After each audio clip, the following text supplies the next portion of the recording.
Hey guys, this is Steve with Orlando Collector Deviants. Today we are on with the independent comic geniuses. Right now we got Terance Baker and John Crowther, and down here at the bottom we got Marcus who wants to join in. You gonna put Marcus in there? Okay, I'll put Marcus in there. There you go. There's Marcus. Hey, there he is. It says you're in the show. Yeah, you're in the show. How you doing, Marcus? Oh, I'm doing good. How's everybody doing? Doing really great. So, Marcus, you know everybody here, probably except for Cedric. No, I hadn't met Cedric yet, but we will get the opportunity to meet, I'm sure. Okay, like I was saying, we are here with the independent comic geniuses. Everybody has their own comics here. They've worked hard to get them, except for me and Cedric. We just kind of ride your guys' coattails for fame. So that's okay. Deidre, how did you like the intro? Because I know you smiled at the Impossibles. Yes, I did. See, I had even though I didn't know you were going to be on tonight, I knew it, and I just threw it on there for the intro because that's one of my favorite cosplays you guys do. There's a package deal with them. You can't have her without him. Well, I was trying to have her without him, but you know he always hops into the shop. Hey, look at that, cockroaches. I will say this reminds me of like Hollywood Squares. Yeah, right. Cedric may be too young for that, but yeah, this looks like an episode of Hollywood Squares. Yeah, we needed a couple more boxes. Yeah, exactly. Right. Let's see, I'm gonna put John over there real quick because I gave you guys your own little labels here.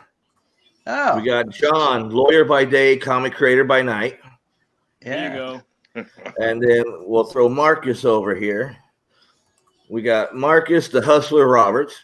That's what the H in, because he always goes by Marcus H. Roberts. So H means hustler. Hey, you weren't supposed to tell people that, man. But see,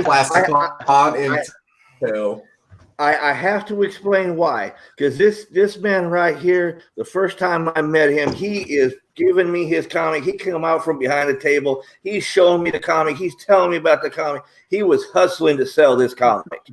And you bought it. And I bought it. And I fell in love, didn't I? So it must have been a great sales pitch. Full of knowledge. That's a comic book historian right there. Oh yeah. Let's go over. We got Mr. Terance here. We got Terance, Mr. ICC Baker. And of course, his wife. When I was making these, I didn't know you were going to be on, so I would have had you on there. It's only for a little bit. Hey, y'all. But I got Mr. ICC Baker. Huh? The tree of the better half Baker. Oh, that's right. Yes. But you definitely made that screen look better with her in there. When she puts on Pink Hammer costume, everybody comes to the booth and I sell a lot of Pink Hammer comics. Don't ask me why, but it works. I have no clue. But Terance, like what we were talking, we met him 5 years ago, and I remember when the ICC was just little, you're just starting it, and now it's a world of its own. Oh yeah. Yeah, it was we started with a very, tiny group, a few people, and thanks to wonderful people like you all, each one of you, it took off. You guys, coming in and just made it just grow, and I'm forever thankful for all people like you guys, because it's people like you that made it just grow. And I think I joined probably 6 years ago, and it was I don't know, maybe around 1,000 or so in the group at the time, and it's exploded over the last couple of years. Yeah, and we're almost at 11,000 members today, so that's huge. That's great. And, what can I say? I'm just grateful. Oh yeah. Well, okay. Let me get that off of there because don't need to get you any bigger head than what you have. Oh. No, each one of y'all deserve the big head that each of you got. Well, I was born with mine, so Join the club. Give me 1 second, guys. I'm gonna let you talk. Austin needs a little help, so I'm gonna jump out real quick and help Austin real quick. Okay. All right. Well, it's good to see Marcus. It's good to see John. It's good to see Steve. And Cedric, it's nice to meet you. It's been a while since I've seen all of the old compadres. You know, obviously we're living in a different world now. And I miss you guys. As you know, I'm not in a different world. I'm still here. We're just say being here in Florida with you know what I mean. Yeah, being here in Florida with you all. Every time I go to a con, it's always certain people I look for. Yes. And at least 3 of them are on these screens right now. John, Steve, and Trish, and the Bakers. Absolutely. Like if I have to go by those spots, no matter what. Right. Yep, I'm the same. I'm the same. Well, I haven't ventured out to Florida that much, but I'm trying to plan some trips here real soon. Yeah. Well, it's nothing like a Florida con, man. It's like a con family, really. Yeah, I mean, everybody gets to know each other. We see each other at all the shows. Exactly. Oh yeah, and it's been fun watching everybody grow together. Really, I mean, because we kind of all that's one of the best parts. Came in at the same time, and then have all kind of, you know, taken different elevators to the top as we've gone along, but still at the same time together. So it's. And one of the amazing things is that with Marcus, he was at one of the ICC cons, and I missed him the first time. I think. Yeah, I met him, but she met him. Yeah. And I missed. And him. I searched all over. He did a costume change, and that's what lost me. Before I ever met him, and I missed him. Hey, it works. There's Mr. Austin. Austin is in the house. I could not get this thing to work to save me. I'll take Austin Janowsky for $50. Oh my God. Austin, the big time actor Janowsky, is on with us. Okay, I'm here. Woo. Hey, I gave everybody their nicknames. You're just late to the party, so. But we were just talking about how we've all known each other for all these years, and we watched everybody grow. Yeah, it's being the old person here. It's very neat to see John and Terance and everyone just starting. Even you, Steve, just literally starting off from the very, very first show or first book or first anything. So to see where you guys are right now, it's just a true testament to your professionalism, your quality, and how cool you things do. Marcus, I was lucky to meet a little while ago. I don't know. I don't think, did we meet Cedric? I'm sorry if we have. No, Cedric. Okay, because this is the first time we've met. Cedric is one of our fans from the very beginning. Austin, he's been with us for a little over 5 years since we started, and he's within the 5 years he's become family. So I've given him his own little segment on the show now. Good for you. All right. I do this. And that really means something coming from show, Steve. so. That's awesome. Oh yeah. Around 9 o'clock ish, he'll do his little segment. The Week in Geek, and he talks a little bit. Kind of gives everybody else kind of a little breather. You got to run to the bathroom. And if you want to sit here and bust his balls like I do, you can do that. Okay. Oh yeah, fun fact about Cedric. Oh, fun fact about Cedric. Okay. But more important than that, I get to meet such wonderful comic writers and creators and get to talk to a bunch of cool people. And that's what I'm here for, too. So, like Trish was saying, fun fact about Cedric, he's joined in every one of our giveaways. And he's always been like 1 or 2 numbers away from the winning number. He's never won one of our giveaways. That's funny. And he still keeps coming back. So, and I don't have to bribe him anymore. Well, that's it's rigged, man. Yeah. It's rigged. Now, see, I'm going to do a little thing. I'm going to thank Austin, because if it wasn't for Austin right now, we wouldn't all be together here right now, because Austin was the one who kept pushing me to do an interview. So here, funny little story. It's not about the free goodies, man. It's not about the free goodies. It's an added bonus. Well, the thing is, Steve and all them, they were Simtress, they were great, and they would come to shows and they would chat, and it was such a refresh to see them because it was kind of like my little mental break. I could actually, I know you people, all right, cool. And Steve was like, man, I want to interview people, but I don't know. And I'm like, all right, dude, just do it. Just do it. You got a camera, you got your stuff, just do it. Guinea pig on me. It's fine. I'll be your first one. Great story. And I'll point you out to people that are nice. So this way you have nice people to talk to, and you won't be like, shattered for life. Because Steve was always talking to people at the cons. He was always walking around with his absolutely. He was always table to table. Yeah. Mm-hmm. Yeah, but I was always the forgotten one. Trish was the one with the camera. Everybody, I would walk up. Oh, is Trish here somewhere? They looking for the camera. They're like, oh, where's Trish? It's like, yeah, she's over there.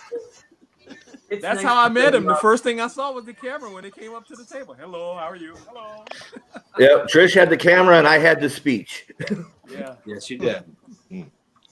That's right. And then John had roaches, and Trish didn't want to get anywhere near him. Nope. That's right. That's when my gimmick was to bring people to the table, entice people to the table with rubber cockroaches. It worked. That's But like I said, I want to do a big thanks to Austin, because without him, I would have never endeavored this far. And now I got this show going, and I would still prefer to do the show with people live, but like Terance was saying, it's kind of a whole new era. So I have to embrace doing it this way, and we're just going to make the best of it. And you don't have to share your beer. That's right. You just need a little nudge. That's all, man. You're at it the whole time. Just need a little push. Oh, yeah. Like I was telling Cedric, behind the camera, I'm a nervous wreck. Once the camera turns on, I'm a whole different person. So that's true. That is true. Okay, now enough about me, because I can sit here and talk about me all day, and I do anyway. So Trish and everybody else wants to hear about you guys. What you guys have been doing, what's new, what's old, what's in the horizon. Okay. Is that just a broad statement? You want someone to start? What? You've done whoever this before, can start. Right? I mean, you run interviews. What are you doing? Yeah, well, this one, you've never been on my show, Austin. You've done one-on-one interviews. You haven't been on the show. Right. This is kind of more of an open forum. I kind of just lay out a question and let you guys kind of go. It's about you. It ain't about me. So we can start with Terance, because he keeps jumping off the camera. So Exactly. No. I can't start first. I got to grab something, so I can't start first. Okay, so let's say the last one to the party has to start, Mr. Austin. Oh, gosh. Well, it's my fault for being late. So what's going on new with me? Well, lots of new things with you. It seems like there's lots of new things happening with me. So on the film side, COVID kind of shut everything down in March. I was running pretty good. I was on hold for HBO's Righteous Gemstone and a couple other things when things just that was it. So I switched it more into comic books, and Volume 2 of Zombies Were Human 2, we got funded, and it was very excited by that. Now I got a question. I'm going to interrupt you, because this is what I do. Now, you did a Kickstarter with it and Indiegogo. Yeah. Why both? Just curious. Okay, so I've never done that before. Well, I'm new on the whole crowdfunding thing to begin with. Never done Indiegogo, but I was told some people only do Indiegogo. So I'm like, oh, well, we want to reach some people too. We'll just have them. There you go. People who haven't seen this yet, because you don't do Kickstarter. So there you go. That was kind of it. We made a very low goal just because of it. Wow, that's scary. I got some WD over here if anybody needs it. So the reason for Indiegogo is apparently if you reach your goal, there's an in-demand thing that people can keep getting it afterwards. I think so. We wanted to do that, which we were able to do. So that's honestly that's why I did both. I'm more comfortable with Kickstarter. I understand it more. I have a better audience with it. So that's why I did it. Okay. I didn't mean to interrupt, but I knew you did both of them, so I wanted to bring that up. Yeah, it was kind of like, let's just try and see, basically. Let's see what happens. Because I do kind of stalk Austin, so, you know. Damn right. I go all the way to Chicago. I follow him to Chicago, guys. So. I thought I followed you to Chicago. Wait a minute. Anyway. Somebody follow somebody. Okay. Yes, yeah. So volume 2 is funded. Prepping again and get ready. I'm running behind on it, to be perfectly honest with you, due to health stuff going on with me. We're getting things looked at this month. Nothing to be somber about. It's nothing life-threatening or whatnot. Just surgery or different things. We're not sure what's going on. We know what it's not, so we're trying to figure out what it is. So that's put me behind a few weeks. But we're getting the book edited next by this weekend. We're going to get it first looked at and get it to printers, so because we want to get it out as soon as we can. So there's that. I have a all-age Christmas story, Stan the Snowman, that's going out through Scout Comics' new imprint, Scoot Comics, which is extremely exciting. I've been wanting to do stuff with Scout for a while, and having an all-age book, Stanley, with them is just a dream come true. One issue is done. We're going to start issue number 2 probably in about a week or so, once my artist is available. So we got that going.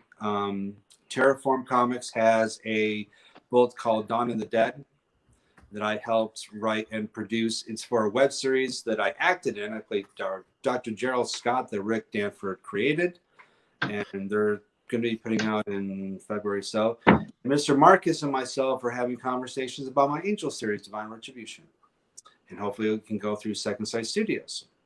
So that's very exciting to me too. It's nice having lots of books out and with different publishers, so I can hang out with different cool people and different camaraderie. So that's pretty neat. Film-wise, now speaking of that, you actually worked with John also with Zombies Were Human 2 also, didn't you? Yes, John was very nice enough to agree to do a story for Zombies Were Human 2 Volume 2. Loved it. It was a great story. Not going to tell you about it because you're going to have to just buy the book. But if John wants to talk about it, he perfectly can. And he's already have a story for Volume 3 that we're going to be doing early next year. So I can't wait for that too. Go ahead, John. What about that? Yeah, I worked with a fabulous artist named Sean Paella, who likes to be called Spanky, and super talented. For those of you who know a little bit about me, and again, I don't want to break in on Austin. I don't know if he's done yet, but I do a lot of wrestling comics and biographies, and so I thought it'd be a nice little twist to throw a wrestling story in tied in with zombies. So that's what we did for Volume 2.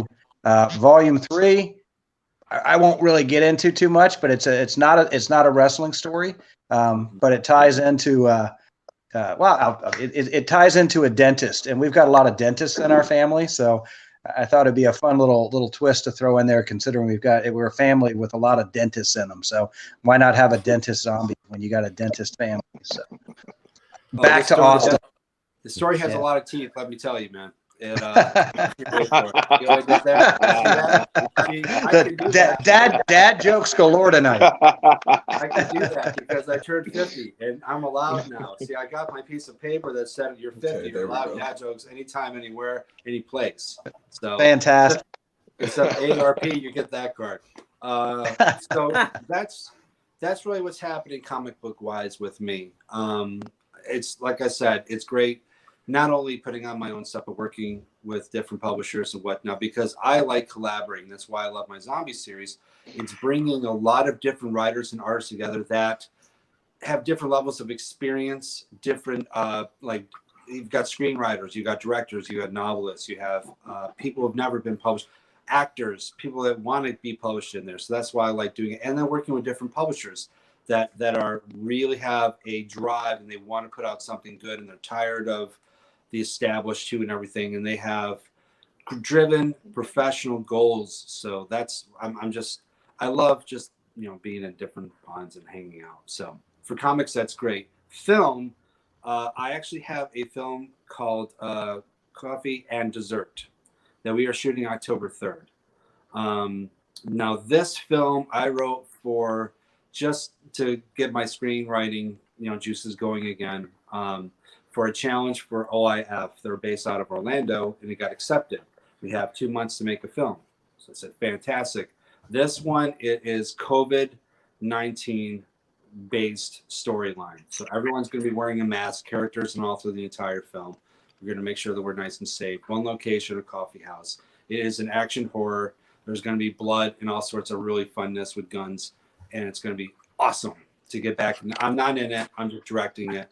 And but I just got booked on a feature film called Florida Monster that Ron Justice is actually starting to film yesterday. So I don't know. I think it might be actor Michael Pear I'm working with.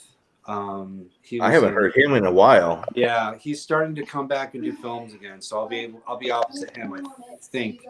So, but that's the 29th. And then there's another feature film in November that I'm in that I can't talk about.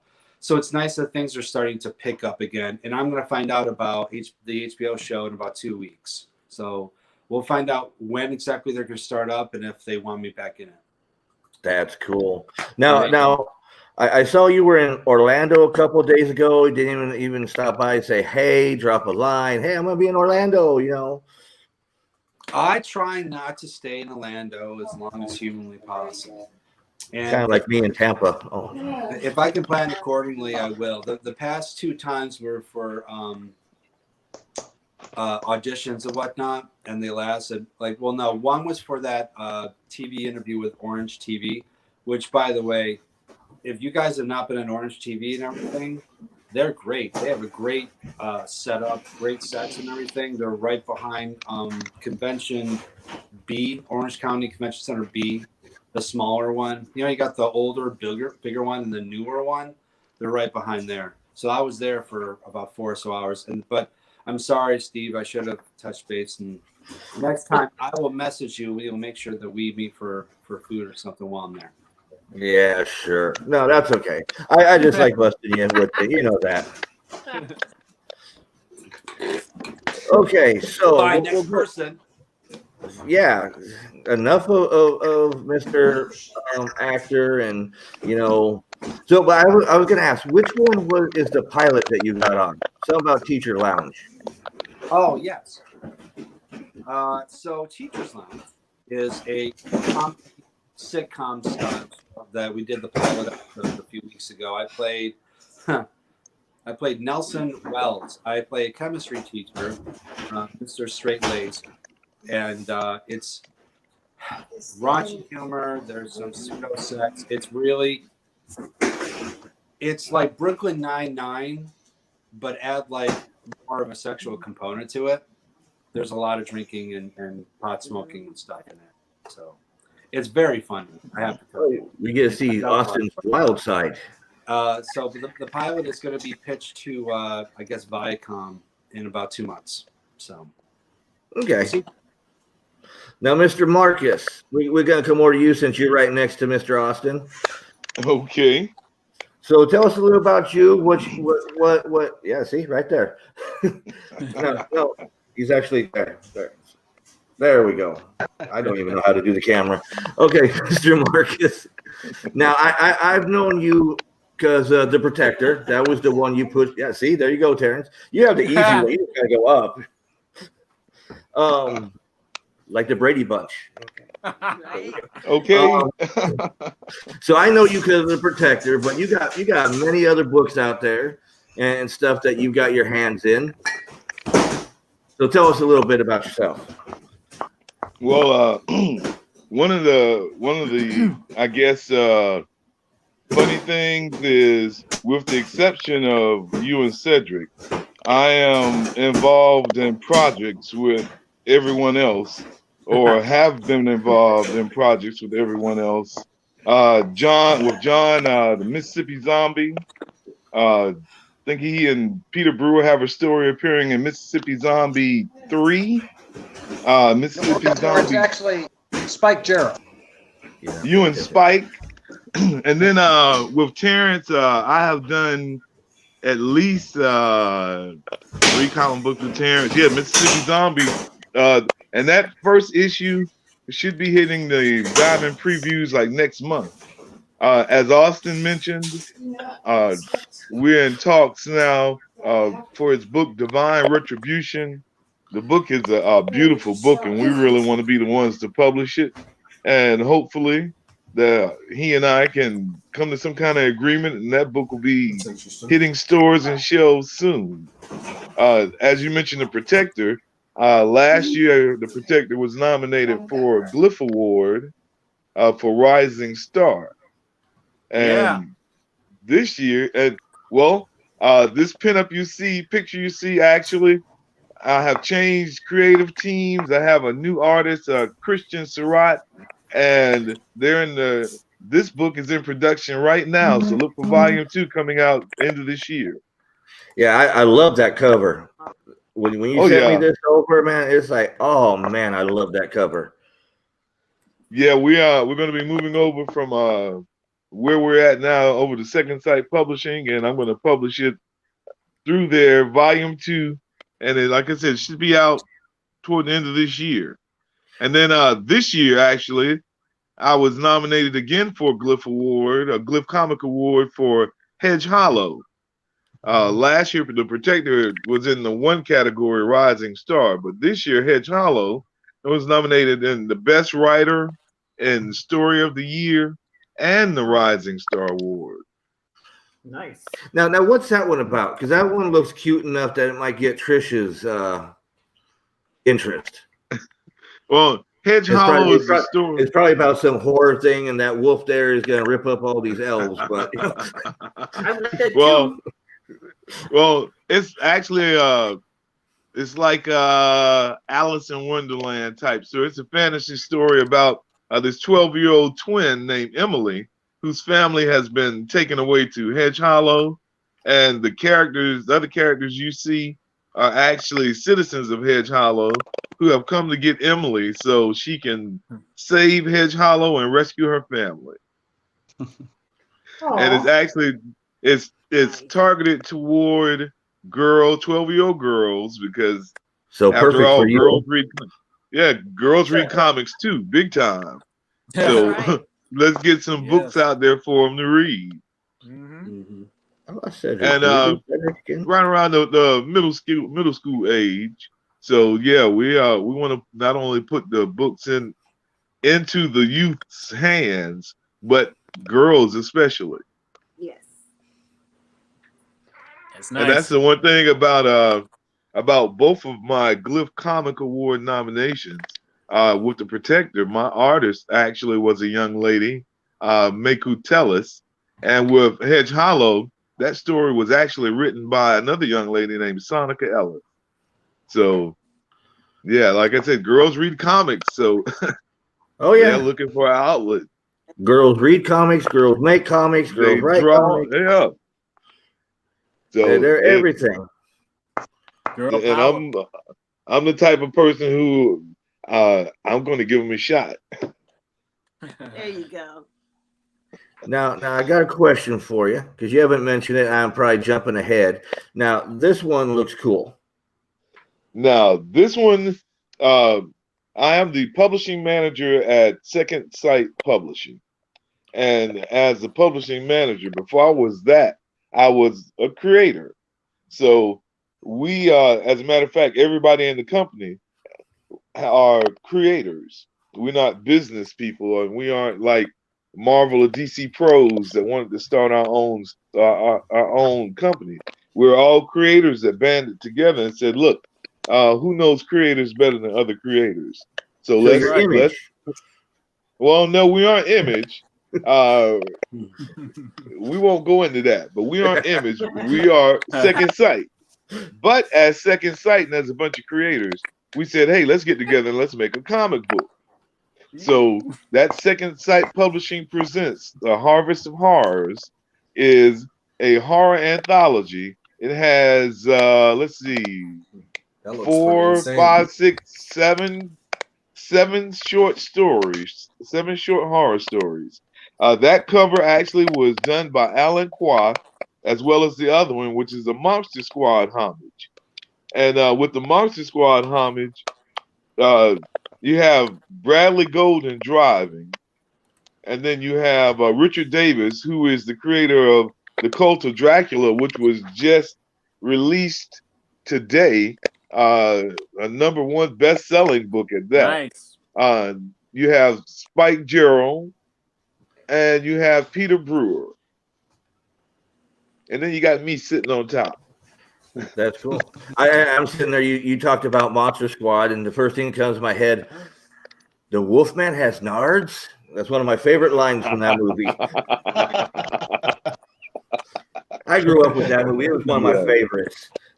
Oh yeah. Well, that I guess it kind of tells the age of all of us. But yeah, the Monster Squad cover, and all of that is available if you go to the Second Sight Publishing website and click under exclusives, and you can pre-order that book.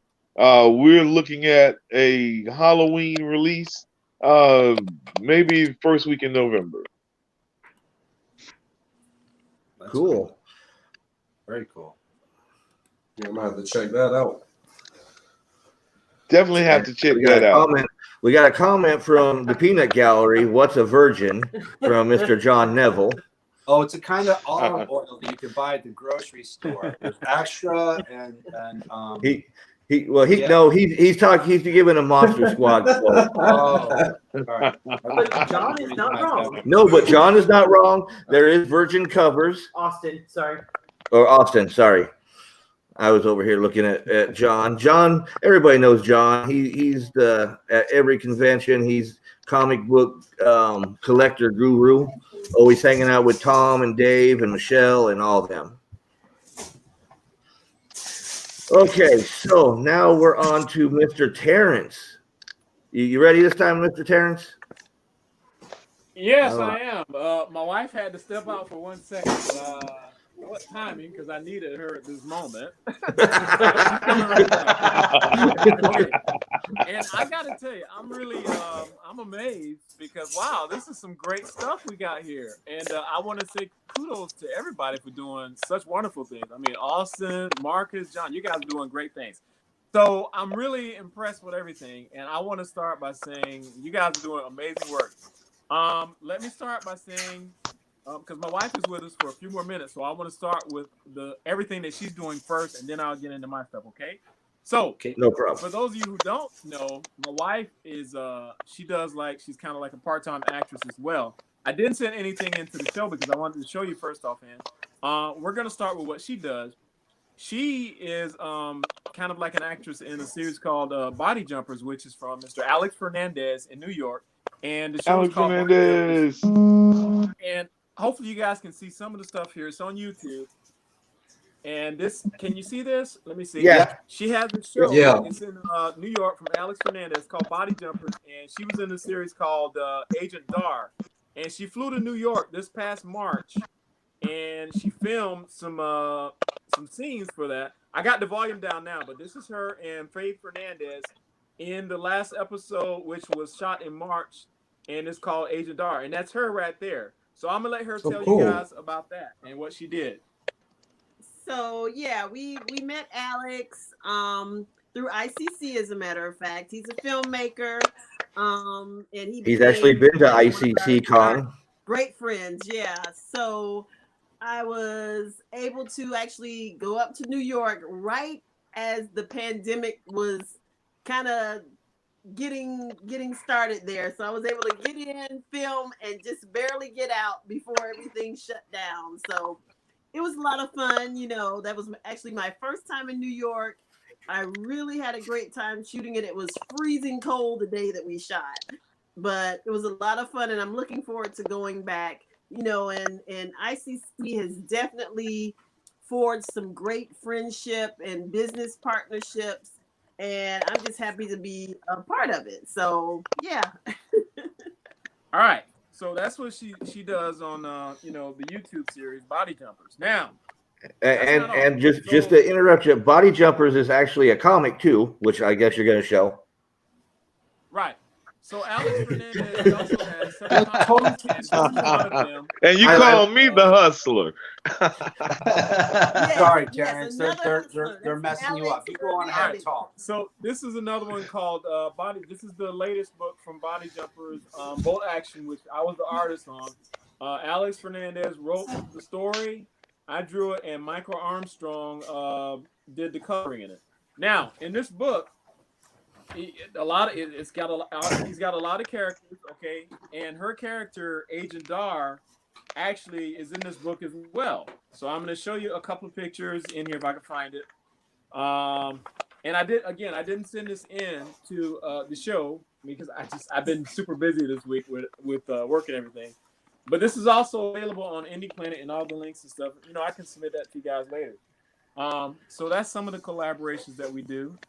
What Marcus and I worked on earlier this year was one of our series called I Hero, which is the character called Imperial. So Marcus, he wrote some of the pages in this book. We do collaborations, and there's a couple of them that I drew as well.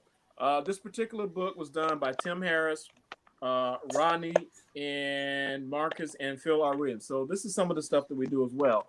Okay, these are also going to be available on Indie Planet. Marcus and I, we've been working on that series for a couple of years now, and that's another group that we have called Independent Artists United. And we got a whole bunch of collaboration in there as well. So you can see we have several collaborations that fall back a few years, you know. Now, I would be beside myself if I did not mention one of something I'm probably well known for, which is ICC. Unfortunately, the latest magazine, which is ICC issue number 10, I mailed off the last one today, as a matter of fact, to Jerry Lee up in New Jersey. So this is issue number 10. I'm sorry, this is issue number 9, which is the last one that was published 4 months ago. And the magazine comes out quarterly. So issue number 10 was published this past month, and the next issue, number 11, is going off to print, I believe, like last week. So it comes out. ICC magazine, you know, we have articles. It talks about creators, editors, publishers, writers, everybody, you name it. And it's a great magazine, and everything you want to know about everything we do is in there. I can't begin to tell you how much this magazine covers. And I always try to promote it everywhere I go, and it's really grown. It's about the group itself. So this is something that I definitely have to mention, and I'm thankful because this is all about you guys and what we do. Okay, we have, like, for instance, the first female artist to ever draw Wonder Woman was in this issue here. All right, and that's amazing. The fact that she's in this magazine, Trina Robinson. This is something that you just go back in all these issues. We have independents and people that do these things. It's a wonderful thing. Now, as far as me, I'm trying to get my own books out too, but I'm doing all this other stuff in between.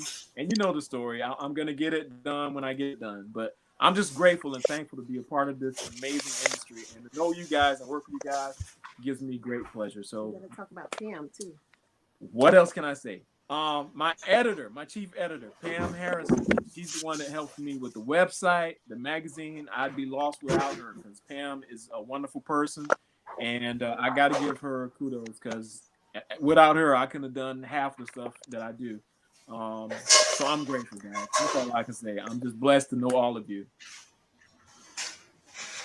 Now, Deidre, weren't you in Surge of Power also? Wasn't that one of your first acting? Yes, Surge of Power. Yep, yes. with Vincent Roth. That's true. See, I remember this because I remember sitting there watching it, and I got to see the pink hammer come up on the big screen. Oh yeah. But Terance, do you know what first official cosplay? Yeah, the camera is kind of where it all started for me as far as the cosplay is concerned. 2013, yeah. MegaCon. Mm-hmm. But you know what, Terance, you know what I miss about you the most?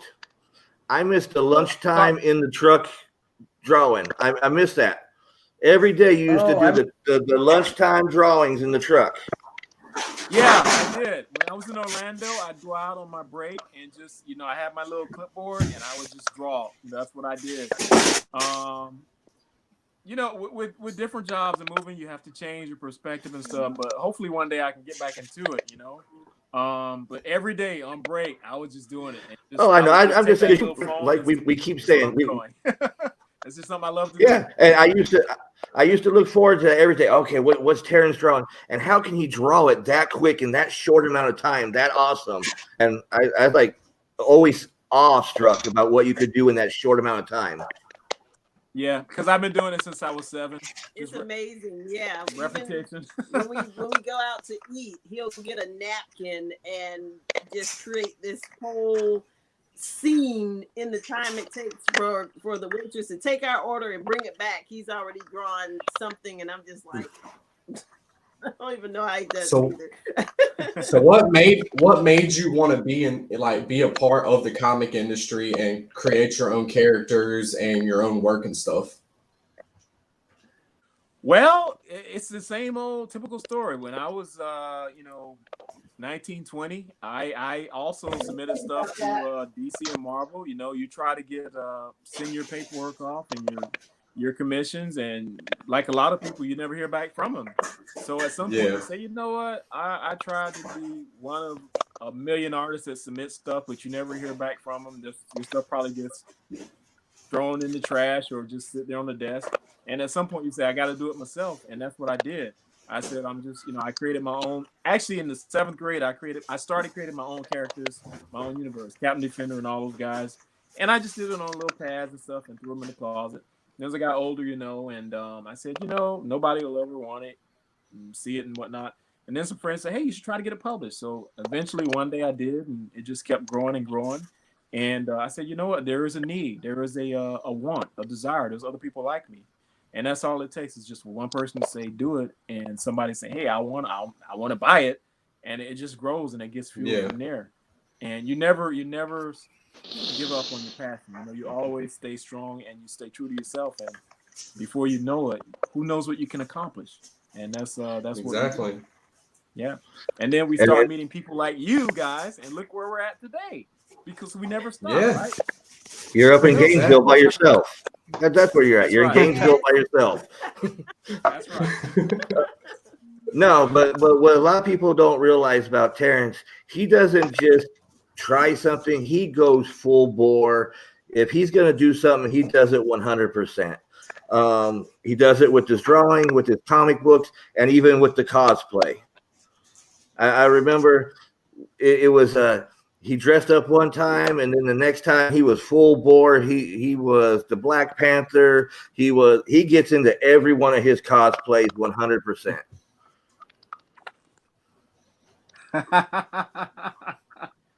There you go. Yep. Matter of fact, I got a little cosplay magazine right here that I do it, and not only that, but my wife has. That's awesome. We just try to do it. It's something we enjoy doing. It's a great escape. I think it's good for you to, if you have a hobby and it's something you enjoy doing and you have fun, just, why not do it? And there she is right there. Exactly. Pink camera. She's got her own magazine, and this is something we did years ago. So, anybody can do it. If it's something you enjoy doing, go for it. That's our philosophy. As long as you're having fun, that's all that matters. Yeah. And then go back to his story. He didn't know how to use a camera, and then he's taking pictures for weddings and stuff the next month. Yep, got into photography too, So with Terance, it's 100% or nothing. There you go. Yeah, that's my philosophy. And you guys are doing it too. Obviously, it's the same. We all have the same motto: go for it, go hard, go strong. Exactly. Let nobody stop you.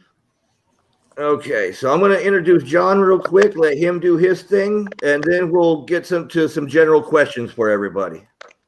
Okay. Then there's Mr. John. I don't know. He started out with roaches, and now he's a wrestling legend. Well, for anybody who's watching who doesn't know me, I started writing comics, I want to say probably about 6 years ago, maybe 5.5 years ago. I do credit Terance Baker a little bit to that. I'm an attorney. You probably see the nickname he gave me earlier. By day, I was always a writer and always a fan of comics.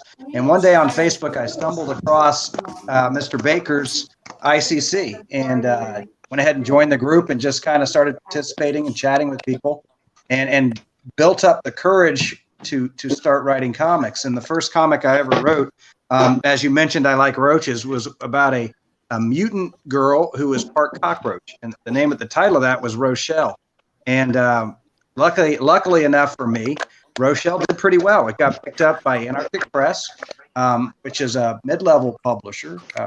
Within the last year or so, we're proud to be a part of some other series that actually bumped them into the top 10 in publishing in the world, actually, which was a pretty nice accomplishment. Terance has got a copyright. Yep. And from there, there you go. Things just kept growing in a lot of ways. I continued doing work for Anarctic Press, got involved in their exciting comic series, which did really well. I co-created a character called Blackjack. Got involved along with a gentleman by the name of Bradley Golden, who was mentioned by Marcus earlier. He's one of the founders of Second Sight Studios, but we collaborated on a series called Horror Comics, which just actually wrapped up a 3-issue run here about a month ago. One of the nice things about Horror Comics is we were able to push that book. We were I think it was top 200 in sales for their time period for each issue, which to me is pretty significant for an independent comic, being that we were beating, big name issues from Marvel and DC and Image and Boom and all those guys. And we really made a name for ourselves with Horror Comics and opened up more doors with that. Right before I like to call it the apocalypse, but right before the apocalypse hit, I got my first story in Heavy Metal magazine. And that ran in the winter issue of last year. And hopefully we've got some more stories, or we do have some more stories in the pipe with Heavy Metal, and hopefully those will keep coming out. But probably what got me most known among people is a friend of mine who had been a friend of mine on Facebook. He saw what I did with Rochelle, and he asked me to send him a copy up. And then he asked me to write a biographical comic about him. And I was just kind of taken back. And that guy's name was Nikolai Volkov. So for some of the people that are watching, if you were ever a fan of wrestling in the 80s, which, I was probably as big or bigger of a fan of wrestling than I was of comics, wrestling was huge. And Nikolai was huge. Yeah. Nikolai was big. He was big in the 60s. He was big in the 70s. Even people from my generation don't realize he sold out Madison Square Garden wrestling Bruno Sammartino in the 1960s. I mean, he was huge. So I did. I took that and ran with it, and then co-created a company called Squared Circle Comics with a gentleman by the name of Kevin Laporte, who's up in Fairhope, Alabama. And word spread. And from Nikolai, we expanded. We did series on the Killer Bees. In fact, we just wrapped up the third and final issue of the Killer Bees series last week. We did a series, or we're working on a series for Bruno Sammartino, Hacksaw Jim Duggan, Rock and Roll Express, Jake Hager. We've reached agreements with several of the original Glow. For anybody who's a fan of Glow on Netflix, that was actually based off of a wrestling program in the 80s, and we're working on a series of books for several of the original Glow wrestlers. I remember that show back. It was like on Saturday nights. Yeah, absolutely. It was a little campy, but I mean, it was fun. I mean, those were the original Divas. We've got books actually in the works right now for such names as Terry Funk, Magnum TA. The name goes on and on. Next month, or actually in November, we're going to launch a book for Gangrel, who was known as the Vampire Warrior. We're having a lot of fun with it. Now, more recently, I've started doing a lot of collaborations and contributions to some anthologies. Austin mentioned earlier, I had a story in his Zombies Were Human 2, Volume 2. I've got a story in Volume 3. Mississippi Zombie. Marcus might be able to answer better than I can, but I wrote a story called Teenage Wasteland that I believe is coming out in issue 3 of Mississippi Zombie. I've got a story coming out in modern mythology. I've collaborated with the folks from Unlikely Hero Studios and had stories in their Elsewhere anthologies, issue 1. And then issue 2 should be coming out here pretty soon. And part of the reason for that is I'm now working on my first full-length book. So from the biographical comics, I was approached by a couple of individuals known as the Bushwhackers in the WWE, but they were known as the Sheepherders before. And I'm now working on a full-length biography for them, which I estimate will probably be about 300 to 350 pages. And we're about midway through. So, Thursday night we're doing this, but every Wednesday night I'm on about a 2-hour chat with Bushwhacker Luke and Bushwhacker Butch. Butch is still in New Zealand, and Luke is down in Clearwater, Florida, about 2 hours away. So having a lot of fun with it, and it's expanding too. From there, I've been in discussions. I won't mention them because we don't have contracts yet, but working on a couple of other pro wrestlers after we finish up with the Bushwhackers and doing some more of these full length, which is actually getting to hang with these guys. For you guys who saw me on the con circuit before, I was doing a lot of shows with Rocky Johnson, father of The Rock, Brian Blair, Bugs McGraw. So we like to get a lot of those guys out to the fans. I think it's good for the fans. I think it's good for them actually to get out and still connect with the people who cheered them on all those years. That's me in a nutshell. Somebody muted my mic. I got a question for you, John. How many signatures you got on that banner now? The banner behind me. So what Steve's referencing is I take a banner with me to all my shows. And over the last few years, I think I've collected close to 30 signatures of pro wrestlers who hang out with me at the table. And everybody from Jake Roberts to Ricky the Dragon Steamboat. We got Kevin Nash on there, Larry Zbyszko, the Nasty Boys. It's quite a nice collection that's built up over the years. I used to leave my banner behind at conventions. Now I take it back to the hotel with me every night. Oh yeah, we've been lucky enough to catch a couple of them signing it, so that's what's cool. Yeah, very cool. That's super nice. Okay, we got comments. Oh, hey, that's Robert Johnson, one of my co-workers. What up, Robert? I told him he better comment tonight, or I was gonna fire him tomorrow.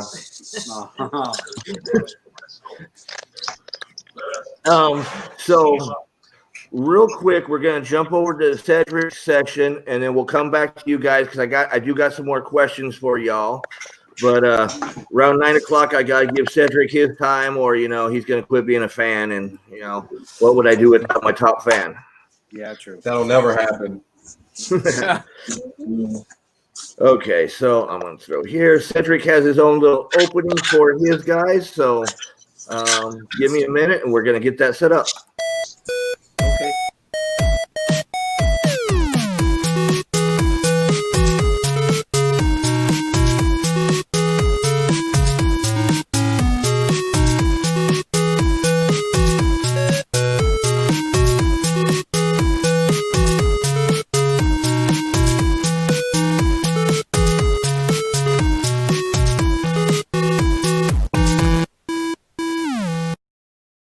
I'm sorry. How's it going, everybody? Hopefully this weekend with Cedric. And tonight we are going to be talking about The Mandalorian Season 2, which is less than a month away from being released. When we last left off with our Mandalorian hero, he was at a war with Moff Gideon and a bunch of stormtroopers that were trying to capture the child. The mysterious little Baby Yoda looking creature who's not Baby Yoda was trying to be captured for some unknown reason that we don't really know why. So as we know that he can use the Force, he has some connection with the Jedi. We don't really know his origin or anything like that. So hopefully here in Season 2, we'll be able to find out a lot more about this little mysterious green cute creature and find out what his true purpose is. So the trailer released a couple weeks ago. His true purpose is to make money for Disney. Okay, well, sorry. Okay, yeah, you're right. His true purpose might be to make money for Disney, but he has a larger purpose in life, and it might be restoring the Jedi Order. As we saw in the trailer that was released 2 weeks ago, the Mandalorian was having a conversation with the armorer about delivering the child to somebody related to the Jedi Order and possibly having a huge part to play in this whole situation going on in the Galactic War. Well, hold on, my bad. Sorry, y'all. Had a little blank spot or whatever. I heard Steve talking in my head. And I didn't even say nothing yet. Just wait, man. See how you. So, as we know, that the timeline that the Mandalorian takes place in is 5 years after the Return of the Jedi. So, during this 5 years, Luke Skywalker is somewhere in the galaxy trying to rebuild what's left of the Jedi Order. And as you found out in the recent trilogy of movies, which wasn't really a good trilogy, in my opinion, Disney did not do a great job at telling this story the way it should have been told. Luke did not successfully rebuild the Jedi Order. Well, the trailer shows a mysterious hooded person walking or standing in front of the Mando when they're on Tatooine, and that person has been identified as Ahsoka, who was Anakin Skywalker's Padawan during the Clone Wars. Now, not much has been told about her story or how she has a role to play in this, but now this is going to be the first time we see her hit any of the live action stories with Star Wars being the TV show. Now, we do know it has been confirmed by IGN and a few other people, entertainment and a couple other entertainment companies, that we are going to get some lightsaber action going on in this season. We are going to get more information about Moff Gideon. We're going to be able to learn about the origin of the child, where he came from, who he's related to, if he has any relation to Yoda or whatever. And it's very possible, considering that the timeline this takes place in, that we will get Mark Hamill's appearance of Luke Skywalker in this season. Now, as y'all know, Mark Hamill's already been in the first season of The Mandalorian. He played one of the bartenders on Tatooine about halfway through the last season. So it's highly likely that he'll agree to being in this season. Now, the Mandalorian himself, Pedro Pascal, has officially walked off set of being the Mandalorian because he wanted more screen time without his helmet. Now, he knew what he was getting into when he signed up. You're the Mandalorian. You do not remove your helmet. Your helmet stays on. That's part of the role. Well, he got tired of it, walked off the set, said he don't want to do it anymore. Well, now it's been confirmed as of today that he's not going to suit up as the Mando, but he will continue being the voice actor of the show for season 2, 3, and 4, because it was confirmed that they are going to do 2 more seasons of the show before they end it. Now, see, I heard something an hour before the show completely different, where season 3 is up in the air. I did not see that. I'll check into it because my intel came. I did my research on this yesterday. So if they release something new today about season 3 being up in the air, I'll have to go and do some research about that.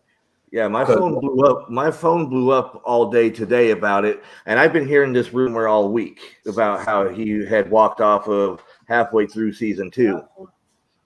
Yeah, production got halted on that or whatever. But I also read, and I'm not meaning to take up your time, Cedric, but oh, you're fine. I also read that most of the time it's not even with him that we see in the suit in the first place. He's just been a voice actor and been mostly behind the scenes. Yeah, it's mainly been stunt guys in the suit. So So basically, probably about the one time we actually saw him in the suit was when he took off his mask towards the end of season 1.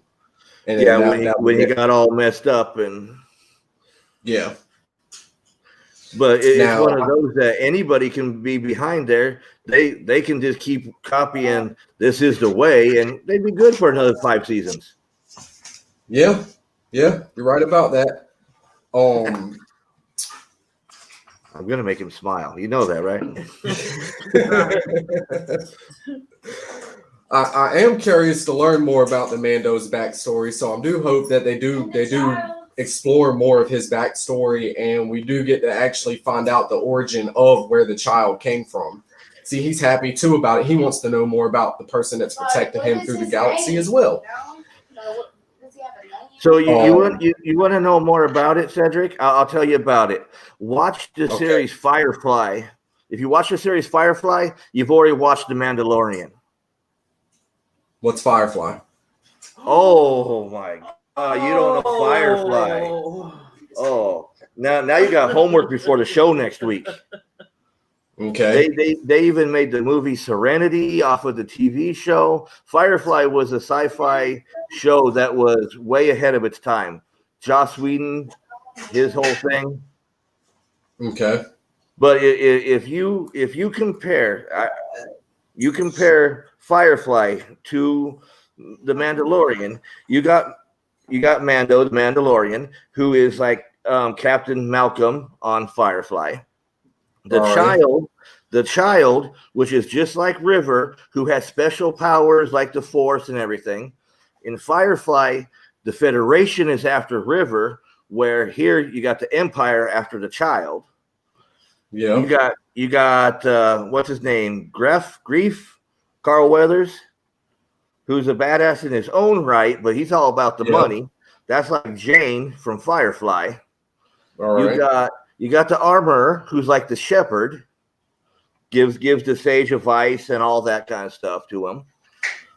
You got Kara, who's like Zoe. She's a ex-military combat person. That's Malcolm's right hand. You got Nick Nolte's character. What's his name? Cole, the dude who died in the first season. Krill, whatever. He's like Doc from Firefly. Yeah, his name is just Krill. Okay, and you got Pele, who's the mechanic that was fixing Mando's ship, who is like Kaylee from there. So boom, Firefly, Mandalorian stole from Firefly. There you go. Watch Firefly. Now that you just broke it all down or whatever with all the comparisons, I'm definitely gonna have to check this show out now, because that kind of just dropped my hype level from being up here to like down here for the Mandalorian now. So you do what? Just watch it, and we'll discuss it next week. You got a week. Okay.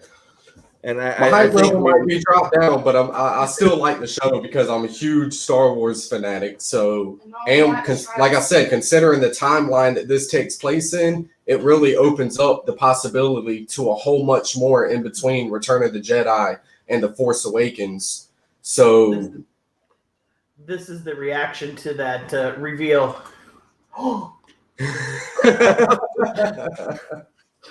That's perfect. I knew there was a reason I posted that picture, not just because he looked happy. So when you watch Firefly, you got to watch all 14 episodes, because then it was canceled from Fox. But then you got to finish it with Serenity, because Joss made the movie a couple years later to put a closing onto it. All right.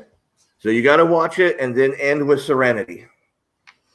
And you'll see River is a badass Jedi of her own. Yes. Okay. So, and I can show my age. Another thing is there is confirmation that we will get Boba Fett in this season. I'm really looking forward to that as well. I know you're a huge Boba Fett fan, Steve. So, it's the hat, you know. Yeah, the hat gives it away. So I don't know if he'll be working alongside with the Mando or if he'll be hunting the Mando. I'm not too sure about that, but I am looking forward to seeing him get more screen time in the Star Wars universe. Regardless of what Steve says about the Mandalorian not being that good, people. I didn't say it wasn't good. I said it's a ripoff. The premiere date is October 30th, 2020 on Disney Plus. So that's roughly a month away. And I mean that's about all I got on the Mandalorian season 2 right now. Okay. So you know what we're gonna end with then there, Cedric? Where are we gonna end with, Steve? We're gonna end with the trailer because I popped it off just for you. Okay. Check out the trailer, guys.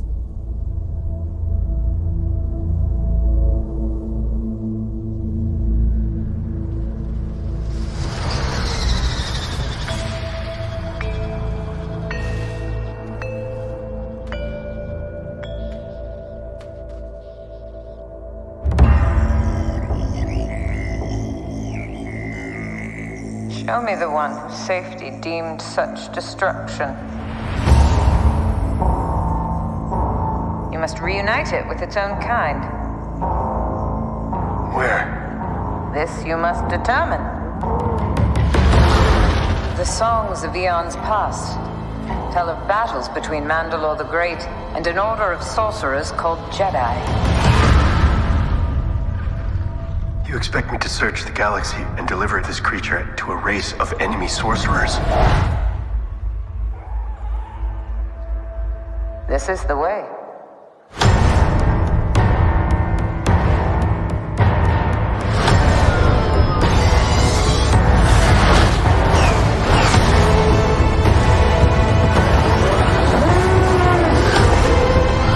You know this is no place for a child. Wherever I go, he goes. So I've heard.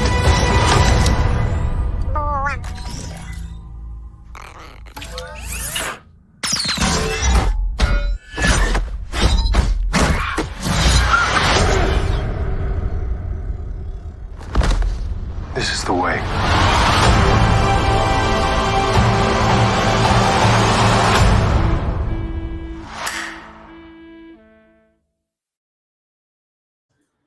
Okay, guys, so there was the Week in Geek with Cedric, and now we're back, and we still got John and Terance. Yeah. Oh, and there's Austin. I'm here. See, Austin doesn't like trailers unless he's in them. I'm here as well. Damn right. Okay, so now you Looks like guys. Don's camera froze up. No, he's just screwing with us again, probably. Look at that. You know how he was messing with Terance all night.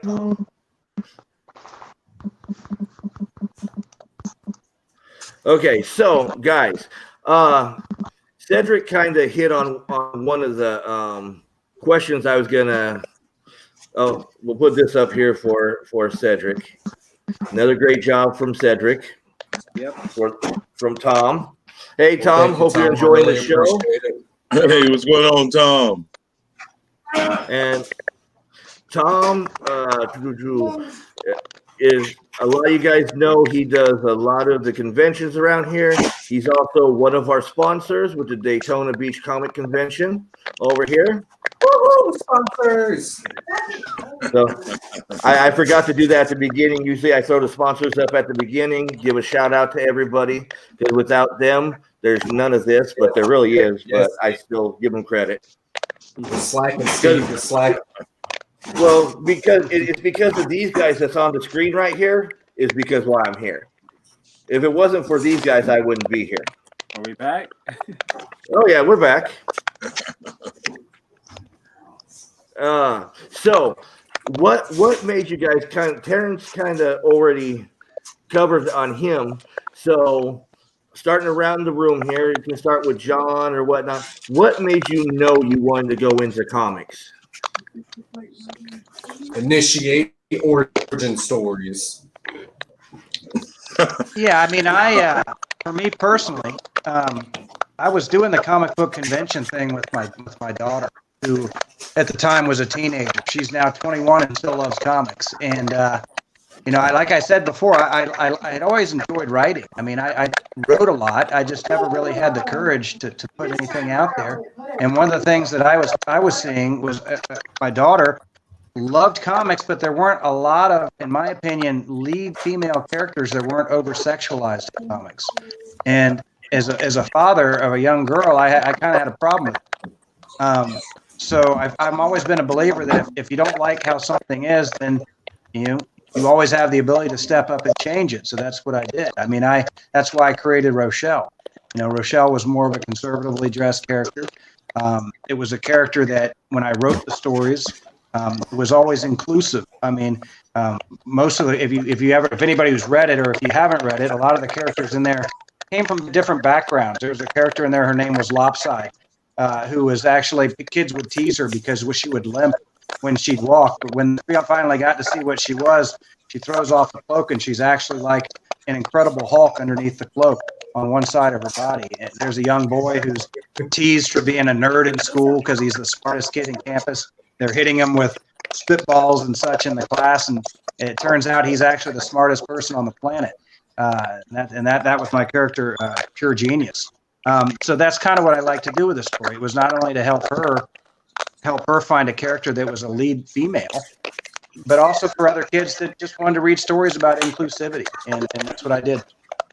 So John went from Rochelle, from having a conservative, strong woman, to posting in heavy metal, which is the objectation of and I had someone asked me that one time at a comic store when I was doing a signing. How did I make a transition? It wasn't necessarily with heavy metal, but to the horror. And I said what happened before was initially I think I was writing for my child, and when I started writing horror is when I started writing for myself. Because she had kind of grown up and wasn't as much into the comics as I was, and I'm a lifelong fan of horror, and even with her, I mean, my wife I think used to get a little bothered. It would be me and my daughter at like 10 or 11 years old, and we're watching the Amityville Horror, because so she's a big horror fan too. But I do think once I started writing the horror stuff, I kind of opened up the genre a little bit. I wasn't as conservative in my writing. You can get a little bit more violent. You can do things like that. That's when I really started writing for myself and not for trying to target other people in particular. That's cool. Now, your daughter likes to cosplay too, correct? Absolutely. I mean, she's probably not to the level she used to now that she's really wrapped up in her college studies and with everything shut down. But yeah, she does some amazing cosplays as Wonder Woman, as what was the what's the Disney princess, Aladdin? She does the Aladdin princess. She does a lot. Jasmine. Yeah, and she's from that. I mean, a part of it, she's got. I'll put a plug in for her. She's got a YouTube channel. Jalen Byrne is her name, and she's got I want to say close to 30 or 40,000 followers. They like to watch what she does. She does some of her cosplay. We are a family, and you probably can't see it looking behind me, but I'm out on the porch, and we are a family that loves exotic animals. So we've got everything from geckos to snakes to tarantulas. We got a bullfrog that weighs about 3 pounds. We got some of the craziest little creatures, and she likes to put those on her YouTube channel. I mean, she's got one that's got like almost 2 million views watching the frog hop around. I will not be visiting. Yeah, that's kind of. Yeah, come see me on the porch. That's great with the animals. Yeah. Now, do you still got your pet hissing cockroaches? Yeah, I wish I did. Hissing cockroaches don't have a very long lifespan. But yeah, it's funny you mentioned that. I did, because of the Rochelle, it was kind of a neat little promo trick I did. And people were grossed out by it. I thought it was pretty cool. They're pretty smart, actually. But I had a pair of hissing cockroaches named Jack and Diane. So people from the 80s, if you remember John Cougar Mellencamp, I named him after his song. And it was actually pretty cool. Like they'd wake me up in the morning. They were in a little container next to the bed, and when they were ready for me to throw a little banana peel in there, they'd actually hiss to wake me up. You just lost Trish. She just like stormed off, having cockroaches by the bed. That's an odd alarm clock right there. Yeah, they were really cool. I mean, I probably should do it again. It's just when you have pets and you have as many as we do, and pets don't always live as long as you'd like them to. I think, which is kind of sad. So when you lose them, even if it's a cockroach, we get attached, and then you kind of become leery about getting something that's not going to have a very long lifespan, and you kind of steer away from it. You just can't replace that roach, huh? You can't replace the roach. You can't. No. They really did. You laugh, but they really had their own little personalities. I can imagine. She's just cringing over here and faces, and she's not going to sleep tonight. She's going to have dreams. And I'll tell you what we'll do is, when we get off, I'll send you a picture of my kid with the cockroaches on her face. Really? Oh yeah, she used to pose with them, do videos with them. Oh yeah. Well, you gave me so many of those fake cockroaches, John. I still leave them around my house on purpose. She'll open up her laptop and it won't be there, and she goes screaming, and I have to buy a new laptop because it went across the room. Well, hopefully, I killed some people's fear of cockroaches. Even Terance's son, he was frightened to death of the cockroaches, and I got him to take a rubber cockroach. Hey, John, can you hear me? Marcus, can you hear me? I hear you loud and clear. Yeah. All right, Steve, I can't hear you. Steve, are you saying anything? Yeah, I'm talking right here. You can't hear me? I can't hear Steve, guys. Oh. Try the trick I pulled. Log out, log back in. I don't know what happens if I log out. Let me. I'll log. He's gone. Yeah. All right, we can talk about Steve now. I can hear everybody except for Steve. Yeah, I think he left us for a little bit. Well, Cedric, I think you have just been promoted. Congratulations. All righty. Didn't expect that to happen so I'm fast. still here. He says he's still here. Oh, darn it. Yeah, he's watching in the background. Oh, nice try. He's back. Here he comes. Here he comes. There you go. There you go. Trish put me back. Why did you put me back? I wasn't ready. I didn't go out. Can you hear me, Terrence? Yes. John, you think now I can. Okay. He hears you. You're good. That Cedric, promotion that was didn't the last chance, long. man. Now you gotta remember it's my studio, so even if I'm out, I see everything and hear everything. So you heard Cedric's little coup attempt, right? Yeah, I heard Cedric say, "Okay, we're gonna ban Steve from now on, and it's drinking with Cedric." I think Cedric's upset because we had a great, rendition talking about the Mandalorian, and you crush his hopes and dreams, Steve. Yes. Well, okay, for somebody who's never seen Firefly, I don't know why he's on my show. He's never seen Firefly. In Cedric's defense, I've never seen Firefly either. You've never seen Firefly. Okay. Okay, so Now, I'm gonna go watch it now because I have a feeling Steve's gonna quiz me next week. but see, I can let John pass because I've met lots of cool people because of John. Yeah, and because John's old. Well, that means you should know Firefly. Honestly, it might surprise you. We don't even have cable in our house. I typically read all day long. That's all I do. So I just read. There's nothing wrong with that. Nope. No. No? Okay, so Mr. Marcus, what got you into the comic, wanting to create comics? Well, my story is probably like everyone else's. I started reading comics you got as a kid. Well, the radiation poisoning came along a little bit later, but as a kid. And then, and the thing is, like, not to give my age away, but the first comics that I read were war comics. I was in the Sergeant Rock and Easy Company, and that Nick Fury and the Howling Commandos and War is Hell. And as I grew older, I could see the progression of comic books into the superheroes. I mean, even though they had been around for a while, they really started taking off when I was like elementary, which was the 70s. And I've always had this love and this passion for comic books. And when I hit like maybe in my late 40s, I started helping out and doing freelance writing at the World of Black Heroes. And a lot of people that I talked to and that I interviewed with, they were like, hey, why don't you do a comic book? And it's finally set in that it's possible for me to do a comic book. So I got my practice in through ICC, doing the ICC projects and writing in that. And then I owe a big thank you to Jennifer Rash Wyatt, because it was her Dream Angel series where I got a chance to do more writing. And my first published comic book actually was The Protector. And it was nominated for a Glyph Comic Awards. So I kind of feel like as far as my entry into comics, it took me a while, but in all that time, there was a lot that I learned. So when I did it, I was ready to do it at a high level. That's awesome. You went through all the trials to get to there. Yeah, I didn't mind it. Some people look for that instant fame. I'm going to write the best story in the world, and Marvel is going to buy it, and it's going to become a movie. But that wasn't me. I said, hey, I'm going to write a story. I hope people like the story.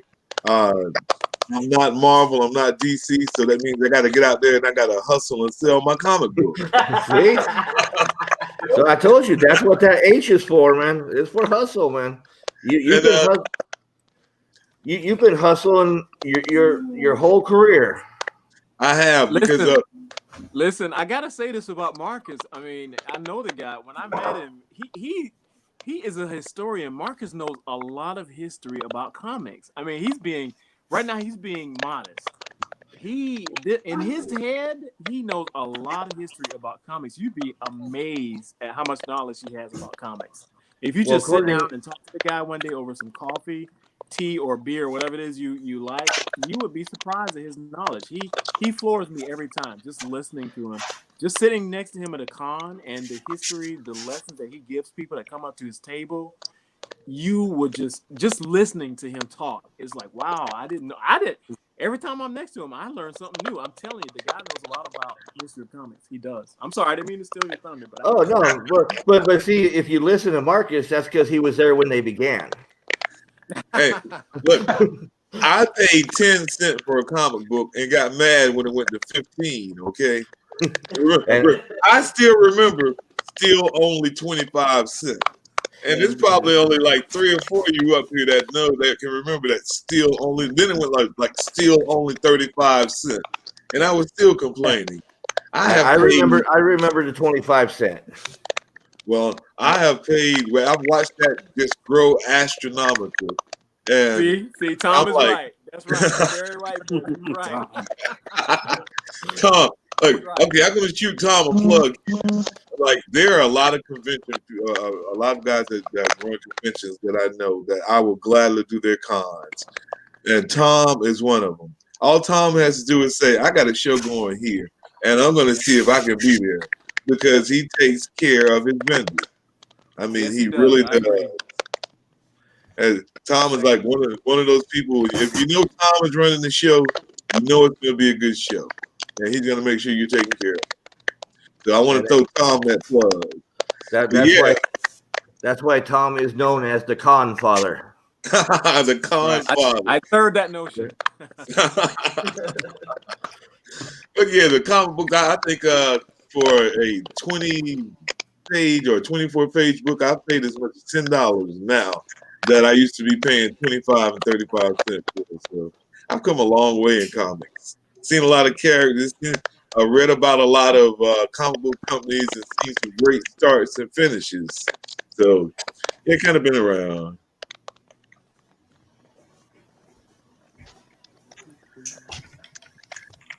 And I'll pass the ball off to Austin up in the top corner. We'll go up to Austin.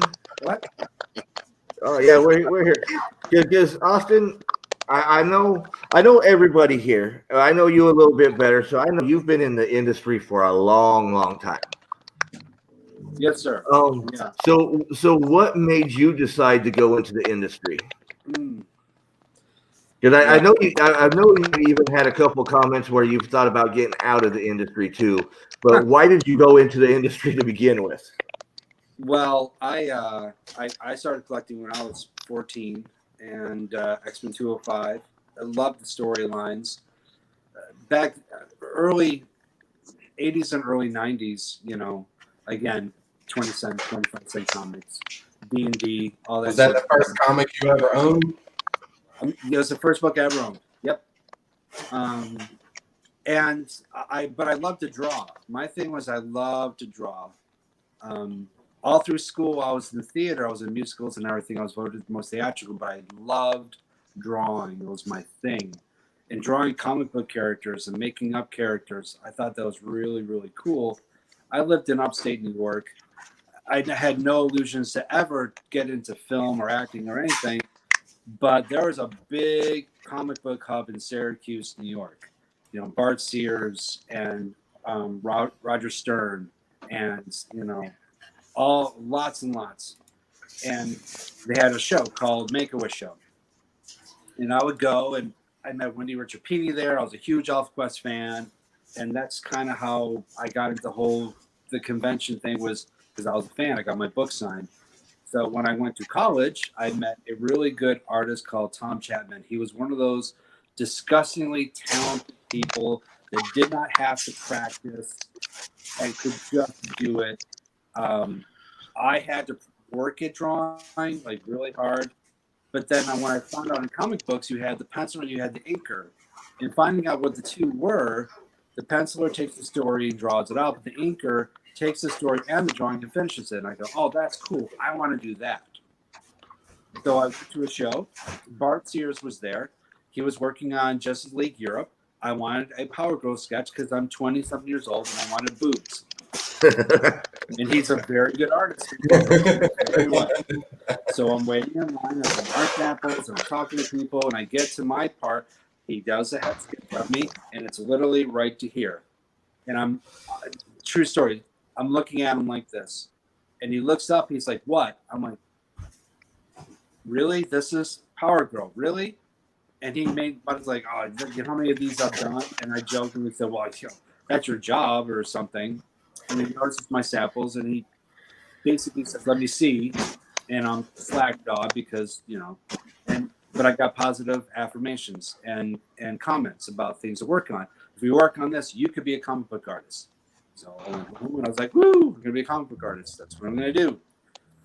That's kind of how it started. And my first company I worked with was Ally Comics. They were actually local. And I found them, to show my age, Comic Buyer's Guide. If anyone remembers back then, it was a big magazine. Came out once a week or once a month. They had the, price guides and articles. In the back, they had a help wanted sections, want ads. And sure enough, they had a section for writers and artists looking for different people. LA Comics was local. I submitted. They picked me. I'm going to ink a book called Cosmic Force. And it never happened because the artist flaked or something. But in the meantime, I had D&D characters, and I wrote a little story and said, hey, you want to publish it? I'm like, that would be great. And we made the issue and went through Diamond Capital, and I got orders, and we made a profit. 1990. All right, time to organize my So my career was all about being a comic book inker. I wanted to break in as an inker. Being a comic book creator, a writer, was secondary to me. I love telling stories, but my drive was to be an inker. And I was lucky enough to work for, an Iron Man with Layton and X-Men and different ones over the years. But I like telling stories. And I'm very thankful after 26 years of doing this and seeing people come and go and publishers come and go, whatever, that I'm kind of still doing it. And I'm having the best success as a comic book creator than I've had in 25 years since that first year as working at Ally Comics, which is, to me, a miracle in itself. So I never thought I could be a comic book artist. I hoped I could be a comic book inker or a creator, I mean. I've been lucky to have some success, but it's all through working with amazing, like-minded, driven, independent creators like yourselves that I'm actually able to put out stuff that I've written in my head and gotten people together to put out books that are my own. I'm still floored that anyone actually wants to stop by. The fact that people want to stop by my table still and want to buy something, I'm just thankful beyond measure. Oh, so we lost John. That's what you get for making I Thank you, offended him. I must have. Dang. Oh, there he is. He's back. Now, Austin. Couple questions. As an inker, now that everything's kind of going digital, are inkers still necessary? So the short answer is yes. That's what I've been told. I'm not really seeing it. I'm not seeing the great demand for inkers. I'm thinking that inking is being sidestepped. I think that is a necessary need for it because there's a lot of artists out there that have small problems with their drawings and they're not being fixed before they're moved on. But you have a generation of said artists doing this. There's a lot of buyers that don't really know better now. I think they're necessary because an inker's job back then was to finish a page. And Marcus, you'll attest to this. Books back then was the inked page and then color was added on afterwards just to give some depth to it. But it's nothing like it is now, right, Marcus? I mean, it was just basically color, right? That's right. An inker's job was to finish the page so it could be put and made as a negative so the colors had a place to bleed and hold on to and wouldn't go all over the place. That was an inker's job back then. So I was finishing the page. I was the last man before the book went to print. So I thought that was extremely cool. But everything changes, technology, whatnot, everything's kind of digital. I ink traditionally, and this is the first year I've actually thought of, I'm going to go digital between drawing and inking. Not because I prefer it, but you get to a certain age, physically, you're not able to much anymore. So I have to kind of switch gears.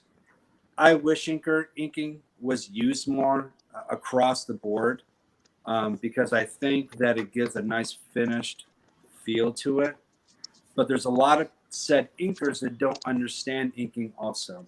They're the ones that can quote unquote trace, or they're able to take lines and make them very pretty, but they're not able to draw. They don't have the understanding of drawing, so they can't fix things that are needed to be fixed.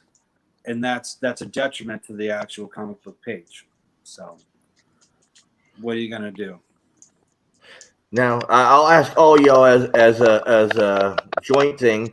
Now, are you guys still more traditional, draw it by hand, or digital? Since I'm kind of worked that into that little question there. I answered. I know you answered. Well, I'm a writer. I mean, I don't write with a pen and pencil. I type it, but I do tend to find. I mean, most of the artists that I work with are traditional artists. There are a couple I've worked with that are digital. There's just something for me personally. I don't know. Maybe it's my age. I don't know. I kind of like holding a page and seeing the ink bleeding through the back. It's just something that's always enthralled me with comics. So to see something digital, it just doesn't. I mean, it may be great art. I don't want to knock away from the quality of the art. It's just something about holding that original page with it and seeing that ink and seeing those old pencil lines and things like that. I just like. Yeah. Oh, well, like with my comic The Protector, it used a painted art style. And that painted art style was done digitally. So, I mean, and I loved it. I loved the look, the whole feel of it. It fit the story. But I do a lot of horror stuff. And in doing horror stuff, that stuff, to me, it looks a lot better done traditionally with pencils and inks. I mean, the digital, digital is digital.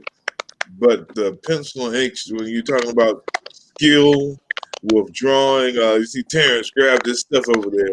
When we're talking about, laying down the lead and the ink. And that's why I like the horror stuff. I like the black and white comics because most of them are done traditionally with pencils and inks. Very few are done digitally. Well, and I think with horror comics, it gives you a different feel when it's the darker. Did y'all hear Trish? Yeah, it does.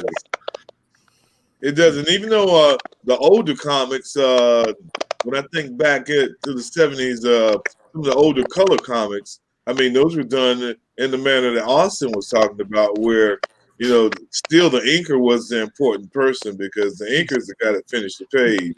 The guy that threw the color on there, he was like, you know, he had a job to do, but if it was the inks that actually laid down, like you have to draw within the lines, and that's what the inks helped do with the color. It gave them that area where to color within. Yep. Okay, Terance, you're up. My turn? Yeah, it's your turn. Okay. I was waiting for my time. Okay, so for me, all right, from Monday through Friday, from 8 to 4:30, I'm at the day job, and obviously during that time, you know, I'm all paper traditional because I'm drawing usually, like I say, during lunch or on my break. So it's all for me during that time. It's pen and ink, and I've got about maybe 20 or I don't know, 15 to 20 or 30 of these binders where I'm just drawing traditional. Okay. Sometimes I'm actually doing some comics at work. Hopefully you guys can see this. And these are actually some of the comics I've done, which are some of the published comics. And I'll do the line art and penciling. Sometimes actually in the car on a clipboard. And some of these are some published comics. Okay. Now on the weekend, when I have more time, I'm actually going to be doing digital. So I've got a couple of digital tablets. I got Monoprice, couple of softwares, Clip Studios, and a couple of other ones, Sketchbook Pro and stuff like that. I have more time on the weekends to do digital stuff.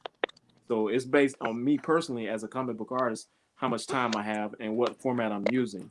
But what do I love doing? I love traditional.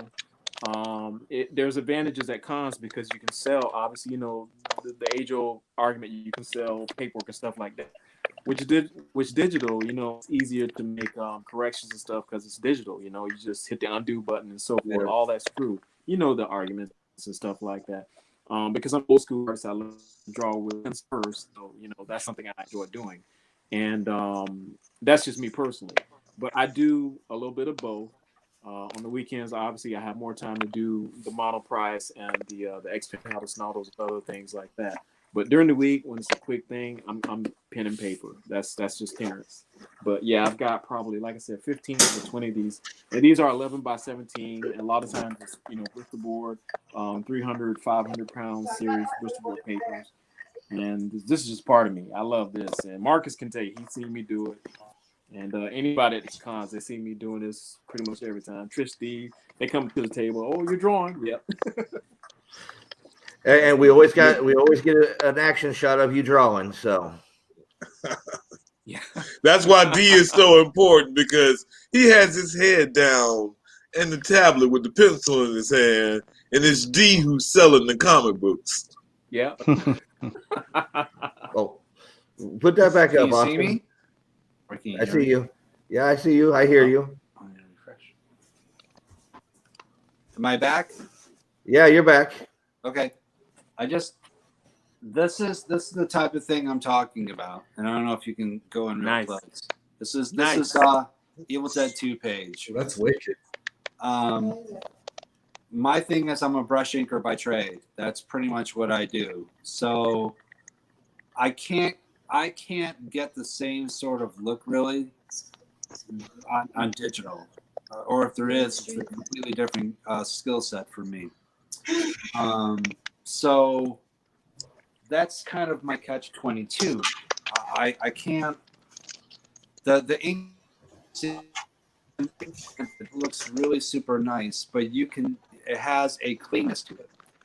And if you're doing horror type books or those type of stories, that organic, you know, stuff that you get doing pencils and on traditional, you can see that. You see it's actually the actual story itself.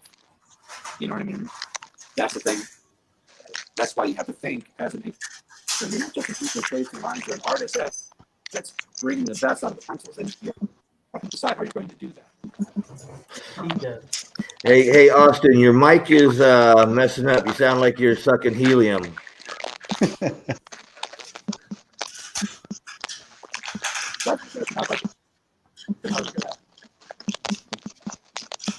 I can't even hear you now. Uh-oh. Yeah, it's cracking up real bad. You might have to pop out and pop back in. Okay. Now, as you guys know, as an art collector, I prefer your guys' hand-drawn stuff. Yeah, of course. As you see, and this is one, like I was trying to show you guys earlier, this is one of the pages I got from one of the Kickstarters. I got the actual page from one of the comics I backed. So I love to see in the shading. Hell, I even like seeing some of the eraser marks. I can see the eraser marks in it. And that's some of the stuff that I actually like seeing and when I have the artwork. And did everybody freeze? No, Can y'all still hear me? Okay. Yeah. Okay, sorry. Everybody's like, oh, Steve's talking. Oh. Yeah, we're all entranced by you, Steve. Yeah, we were hanging on your every word. I gotta go in 3 minutes though. Okay, you go in 3. You almost made it to 10 o'clock. Look at that. You almost made it to 10. And actually, I might have to too, because I'm down to 5% on my phone. Okay. It's been a blast though. It's been a pleasure, I can tell you. Oh, no problem. And like I said, before you have to go in the 3 minutes, you guys are all here because I love each and every one of you.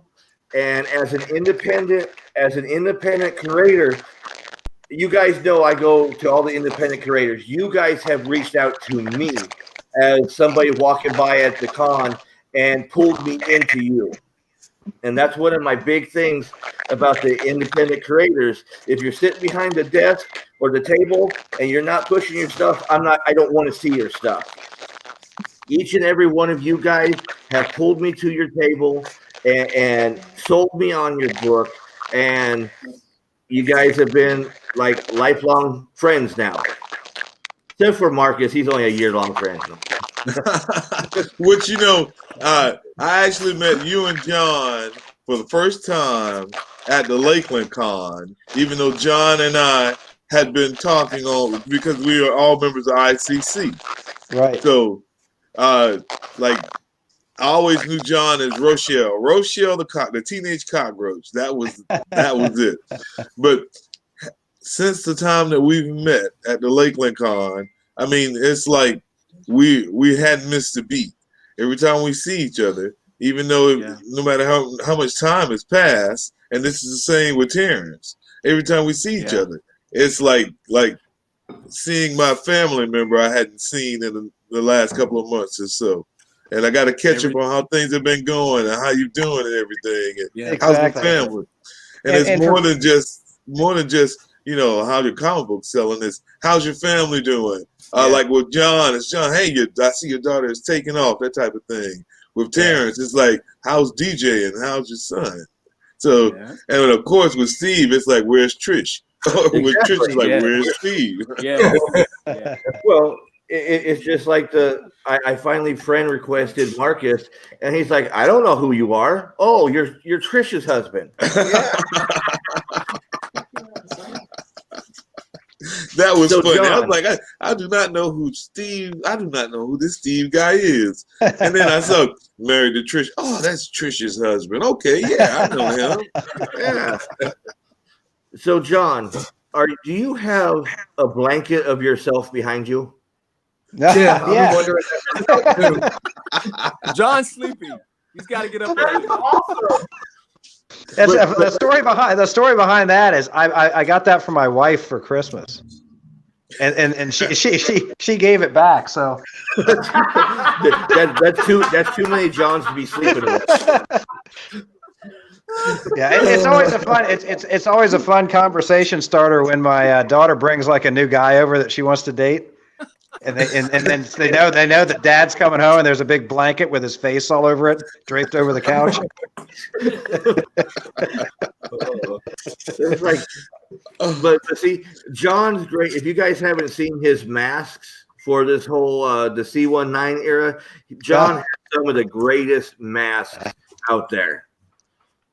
Yeah, I think they're out in the car. I'd put one on for you if I had it. Yeah. Or actually, hold on. Listen, everyone. Hey, Steve, Austin, Marcus, John, Cedric. It has been an absolute pleasure. And hey, much respect, love to each one of you guys. I look forward to watching this whole thing again tomorrow. I'm going to watch it live over some popcorn. And I wish everyone, all of you guys, the best. You guys are the best. Thank you so much for this. But I'm going to go ahead and exit now. It's a pleasure meeting you too. All right, I'm looking forward to it. Have a good one. You guys. I look forward to talking to you soon. Okay. Yeah, we'll talk. All right, tell the family I said hey. All right. And bye-bye. I'm gonna see if I can find one of those masks, Steve. Give me 1 sec. Okay. All right, Terance, you have a good one, man. Hey, Terance. Okay, Austin, you're back. Yeah, sorry about that. Ah, no problem. I don't even remember what I was talking about. Well, I was feel gonna like he could play a really good Nick Fury. What? I said I feel like Terance could cosplay a really good Nick Fury. Yeah, I think so. He does some good cosplays. He does a good Green Lantern, all that. See, there's one John's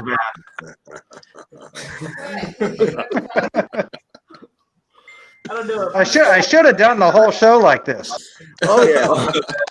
Well, see, I want to know. You go into the dentist. I want you wearing that mask. I want to know what they say.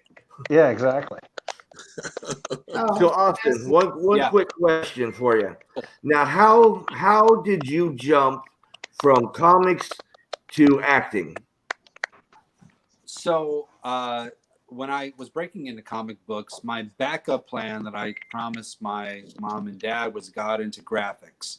So I was in newspaper for 5 years, and then when I moved to Florida, I got into like Lockheed Martin, and then Walt Disney World, Universal Studios, and then built my way up higher and higher. And I was a creative director for about 6-7 years before I finally do semi-retire, and I had time on my hands. But I had a couple friends that were making films, and said, hey, do you want to be a ghoul? Hey, do you want to be a bodyguard? And I said, sure. That sounds super fun. And I said, this is a neat idea. This is pretty cool. What I want to try to do this. What do I do? What's it? And they said, you just have to audition and get experience auditioning and then go from there. So I started auditioning, and then I got roles enough to make a reel. And then I got an agent, which helped me get commercials, which helped me get bigger agents. And it was just kind of a perpetual thing. And then I started taking classes to kind of hone. Speaking of which, how are those hemorrhoids doing? Huh? Oh. I said, speaking of which, how are those hemorrhoids doing? Good. Didn't you do the hemorrhoids commercial? What was the one where you were sitting in the doctor's? No. It's a dermatology commercial. That's not even cool. Aspirin cream. Aspirin cream. There you go. If it's SAG, I just might. Yeah, but I mean, so natural is like, dermatology and hurts and that sort of thing. I got everybody laughing. Who's not drinking water in this group? Anyway, 2 years ago is when it took another turn, and then I was able to level up, and that's kind of where I'm at. But I will say, those years working and trying to get into working for Marvel and everything, and then in graphics, Disney and Universal, gave me a very high expectation of professionalism, quality that I wanted to do, and I've incorporated that into the film industry, and that's how I approach it. It's a business, and I try to do things 100% as professional. Try to have a high bar, and so far so good. It was just kind of one of those things where I just kind of fell into it. I don't know what I'm doing, but I'm just trying to be truthful. I'm saying the words, and if they buy my version, that's great. If they don't, then I do another audition. But so far, they seem to be buying, and it's pretty great. Now, I got a question for you. For people like Cedric, can they still find Love Hate out there? Yes, it's still on Amazon. It's still on Amazon? Yes. Okay, Cedric, you have to check out Love Hate. Marcus, John, I think you know about Love Hate, don't you? I don't know. So Love Hate was the first film that I actually wrote a screenplay for. And Austin McKinley of Flying Pictures, Austin's actually an artist that I met 10, 11 years ago. Very good comic book artist. So we got to chatting, funny enough, a couple months before I decided to do this film, Love Hate, The Amazing Life of a Comic Book Artist. Dug deep for the role. I mean, I really had to be a character actor here. But it was for a 30-day film challenge. And I said, okay, I want to try to do this. I want to write a screenplay. I want to try to do a film. Never directed, no idea what I was doing, but Austin's made films in the past. He had a book that he needed an inker on, so we kind of traded, and that's kind of sort of happened. It's about a seasoned comic book person who has finally created his own book, and the publisher is making him make an appearance at a store, otherwise he won't publish the book.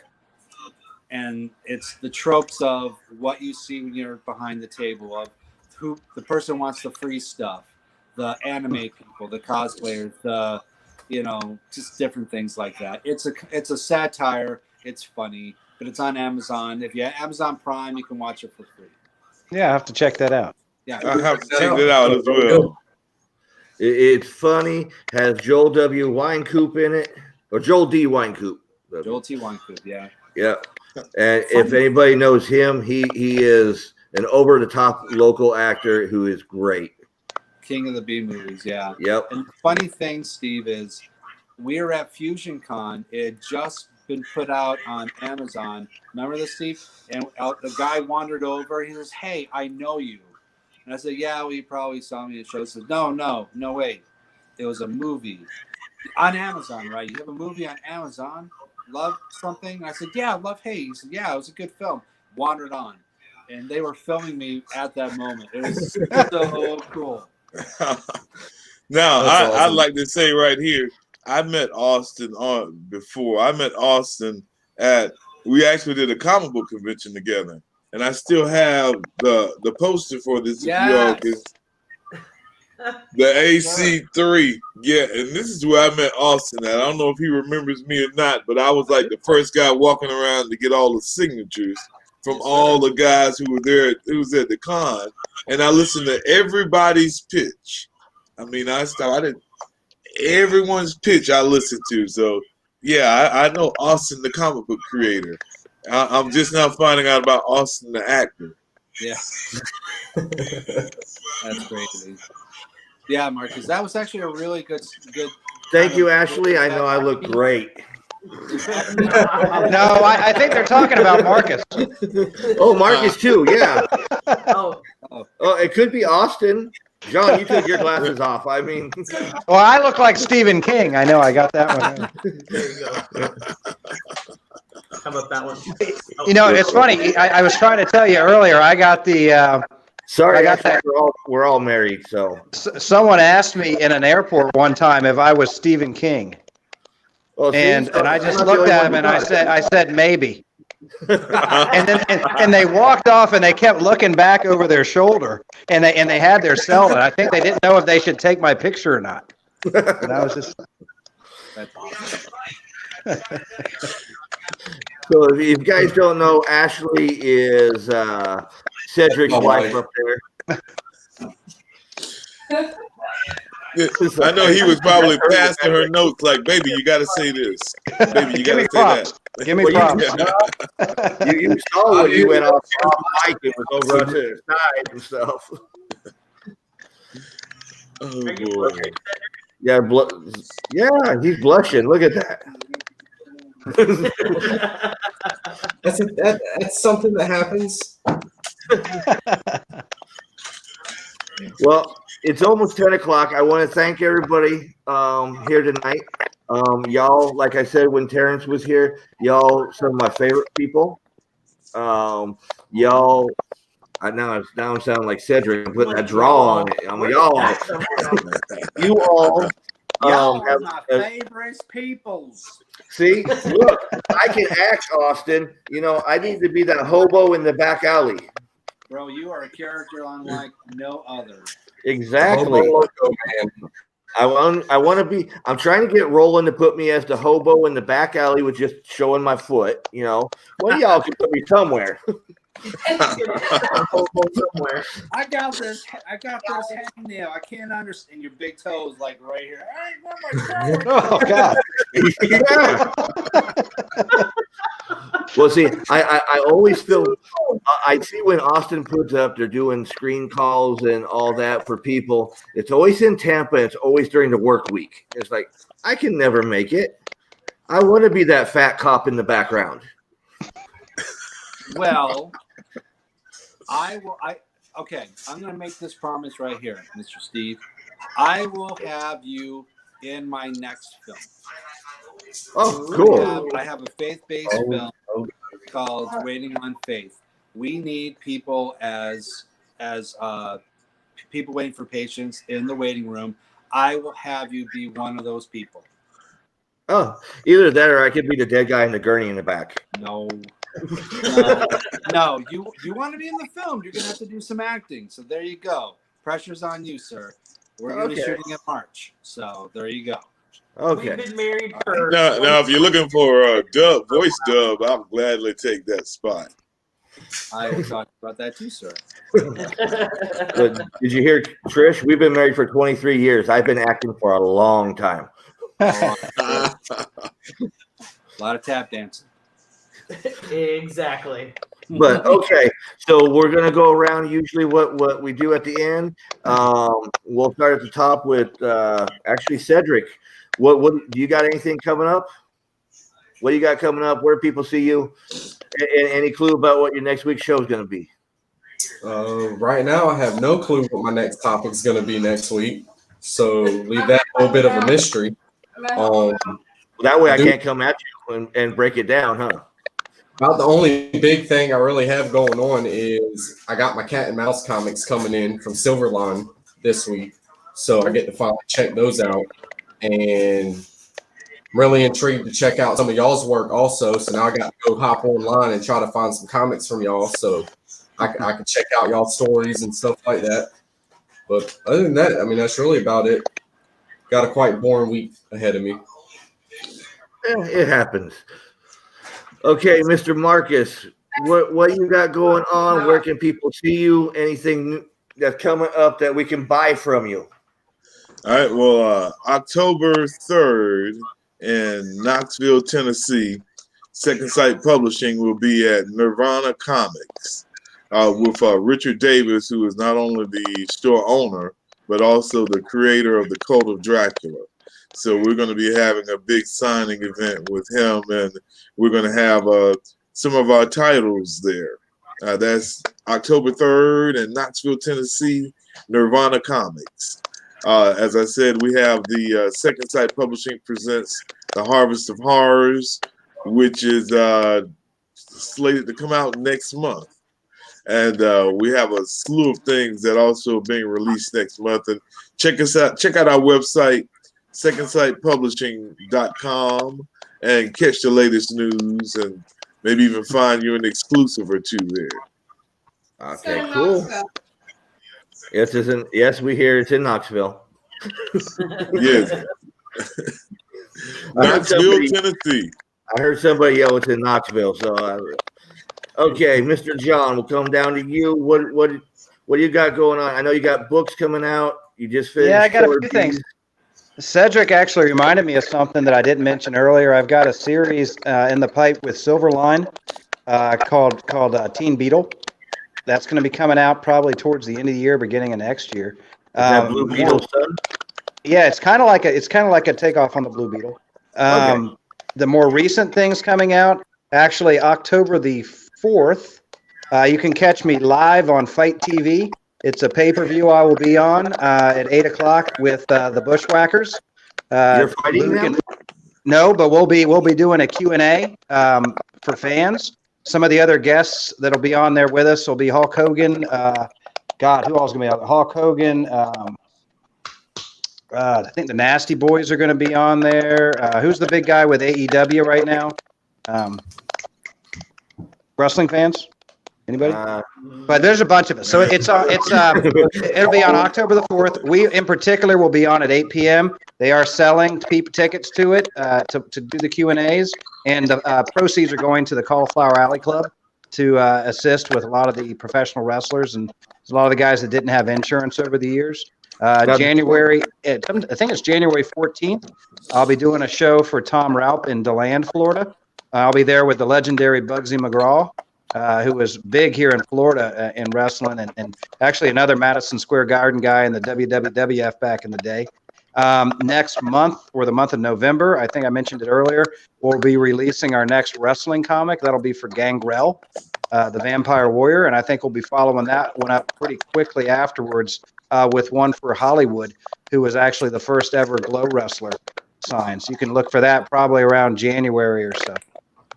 Okay, now I gotta ask you guys: do you guys just want my paychecks delivered straight to you guys for this Kickstarters? Yeah. Because all you guys have your Kickstarters, and it's like, oh man, everybody. Actually, Trish gets mad because I don't care. I just go in and I pledge, and then she's like, "You did another one." Oh yeah, I forgot to tell you about that. Yeah, hey, Steve. Sounds like my wife. Steve, if I could throw one more in, it just can't because there's so much going on.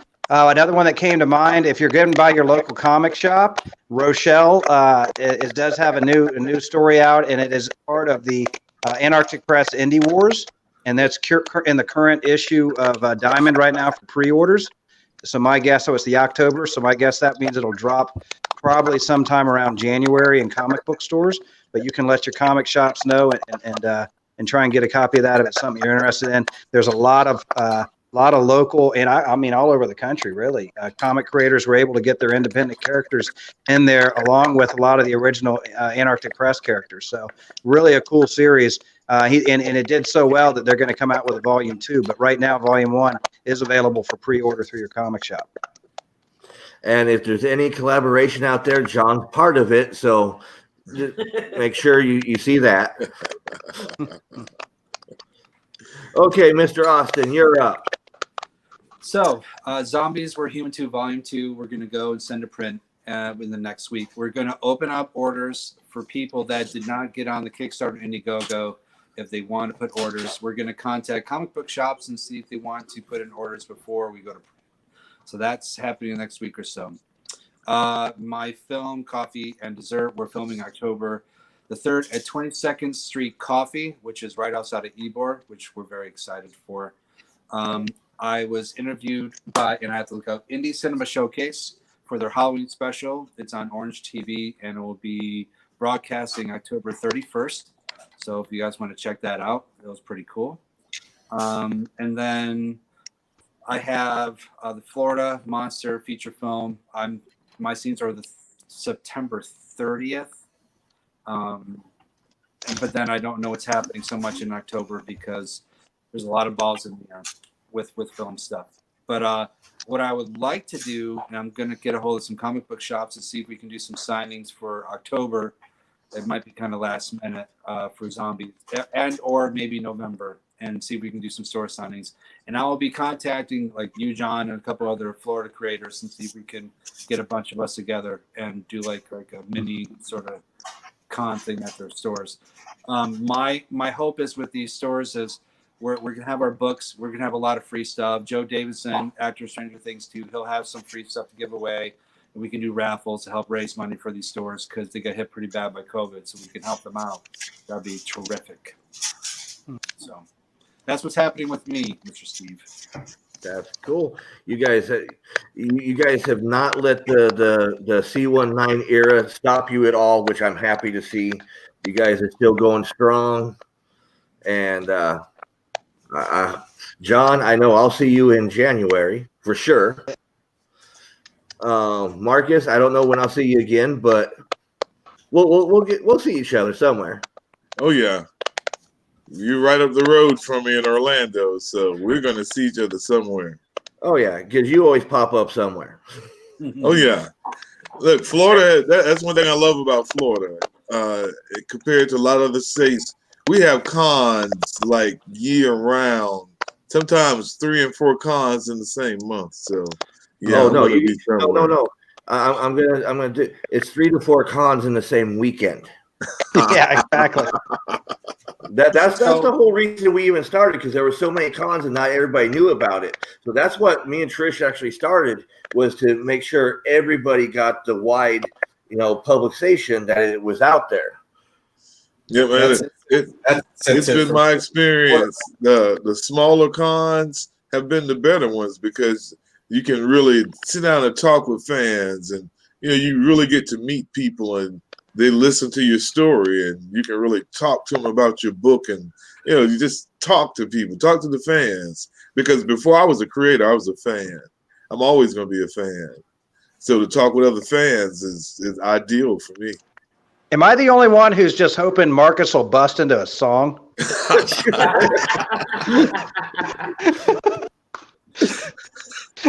Okay, Austin. There's one thing I forgot to mention. Go for it. I'm hoping, I don't know if I can, but I'm hoping I have an idea for an all-Florida comic book and toy convention called the Sunshine State Toy and Comic Convention, where we have Florida dealers, Florida publishers, Florida creators, writers, artists, whatever. No actors, nothing like that. Just a comic and toy show, just for Florida-based comic and toy people. So that's kind of like my hope, and I'm starting to look into it. And Mr. Tom Rapp is going to give me some direction and guidance on that, and see if we're able to do that. That's awesome. Well, when you get it going, let us know, and we'll support it, show it, everything. Tom says y'all have a good night. It was an entertaining show. Great guest, Cedric. Next week you need to do a review of Firefly. So there you go. You have your next week's thing, Firefly. All right, I'll make it happen. Cool. All right. All right. All right, Tom. Thank you for coming on and having a good time, like always. I want to thank you guys. If you guys ever have anything that's going out, get hold of us. We'll push it. With how Facebook is nowadays, we don't catch everything that everybody has going on. So if you guys got something, hit us up and we'll push it on the page. Because like John, for some reason, I miss half of your Kickstarters till it gets halfway through. Yeah, what the hell? Yeah, and you used to be one of the top ones that I always got it. I got it right away, and now Facebook. Yeah, I guess I'm just out of the rotation. Yeah, who knows how they work their little program, but. Oh, I just thought of something else. Go for it. Sorry, Steve. The site Nerdorama contacted me and wanted me to do something with them, a couple of different things. So we are going to be doing a weekly thing where we talk about Kickstarters, and we are going to be having a weekly independent review of different things that are happening, news, that sort of thing, just for independents. And we're going to have a running thing going on the main page where you can take your book that you're doing and put the press release and everything in there and put it right on Nerdorama. So Yeah, that's Orlando Collector Deviants is like. that. Yeah, we're talking about that, and then we're also going to be talking and doing pseudo documentaries of comic book creators that influence the industry that aren't getting the love that they should. Awesome. That sounds like Dave Cerebus and Colleen Duran, and even the older like Kurt Swan and all those sort of people that talk about these great stories and great creators and great books, and they're completely forgotten. We're going to put spotlights on them and kind of like talk about them and how they influence more than you thought in the industry. So that's kind of what we're going to do next year. Okay, so then I'm going to have to get invited to his show. Yeah. Yeah. Hey, okay, guys. I'm gonna do the outro music. You guys don't have to leave. We're just gonna end the broadcast real quick. Okay. And we can still stay in the studio. So here we go.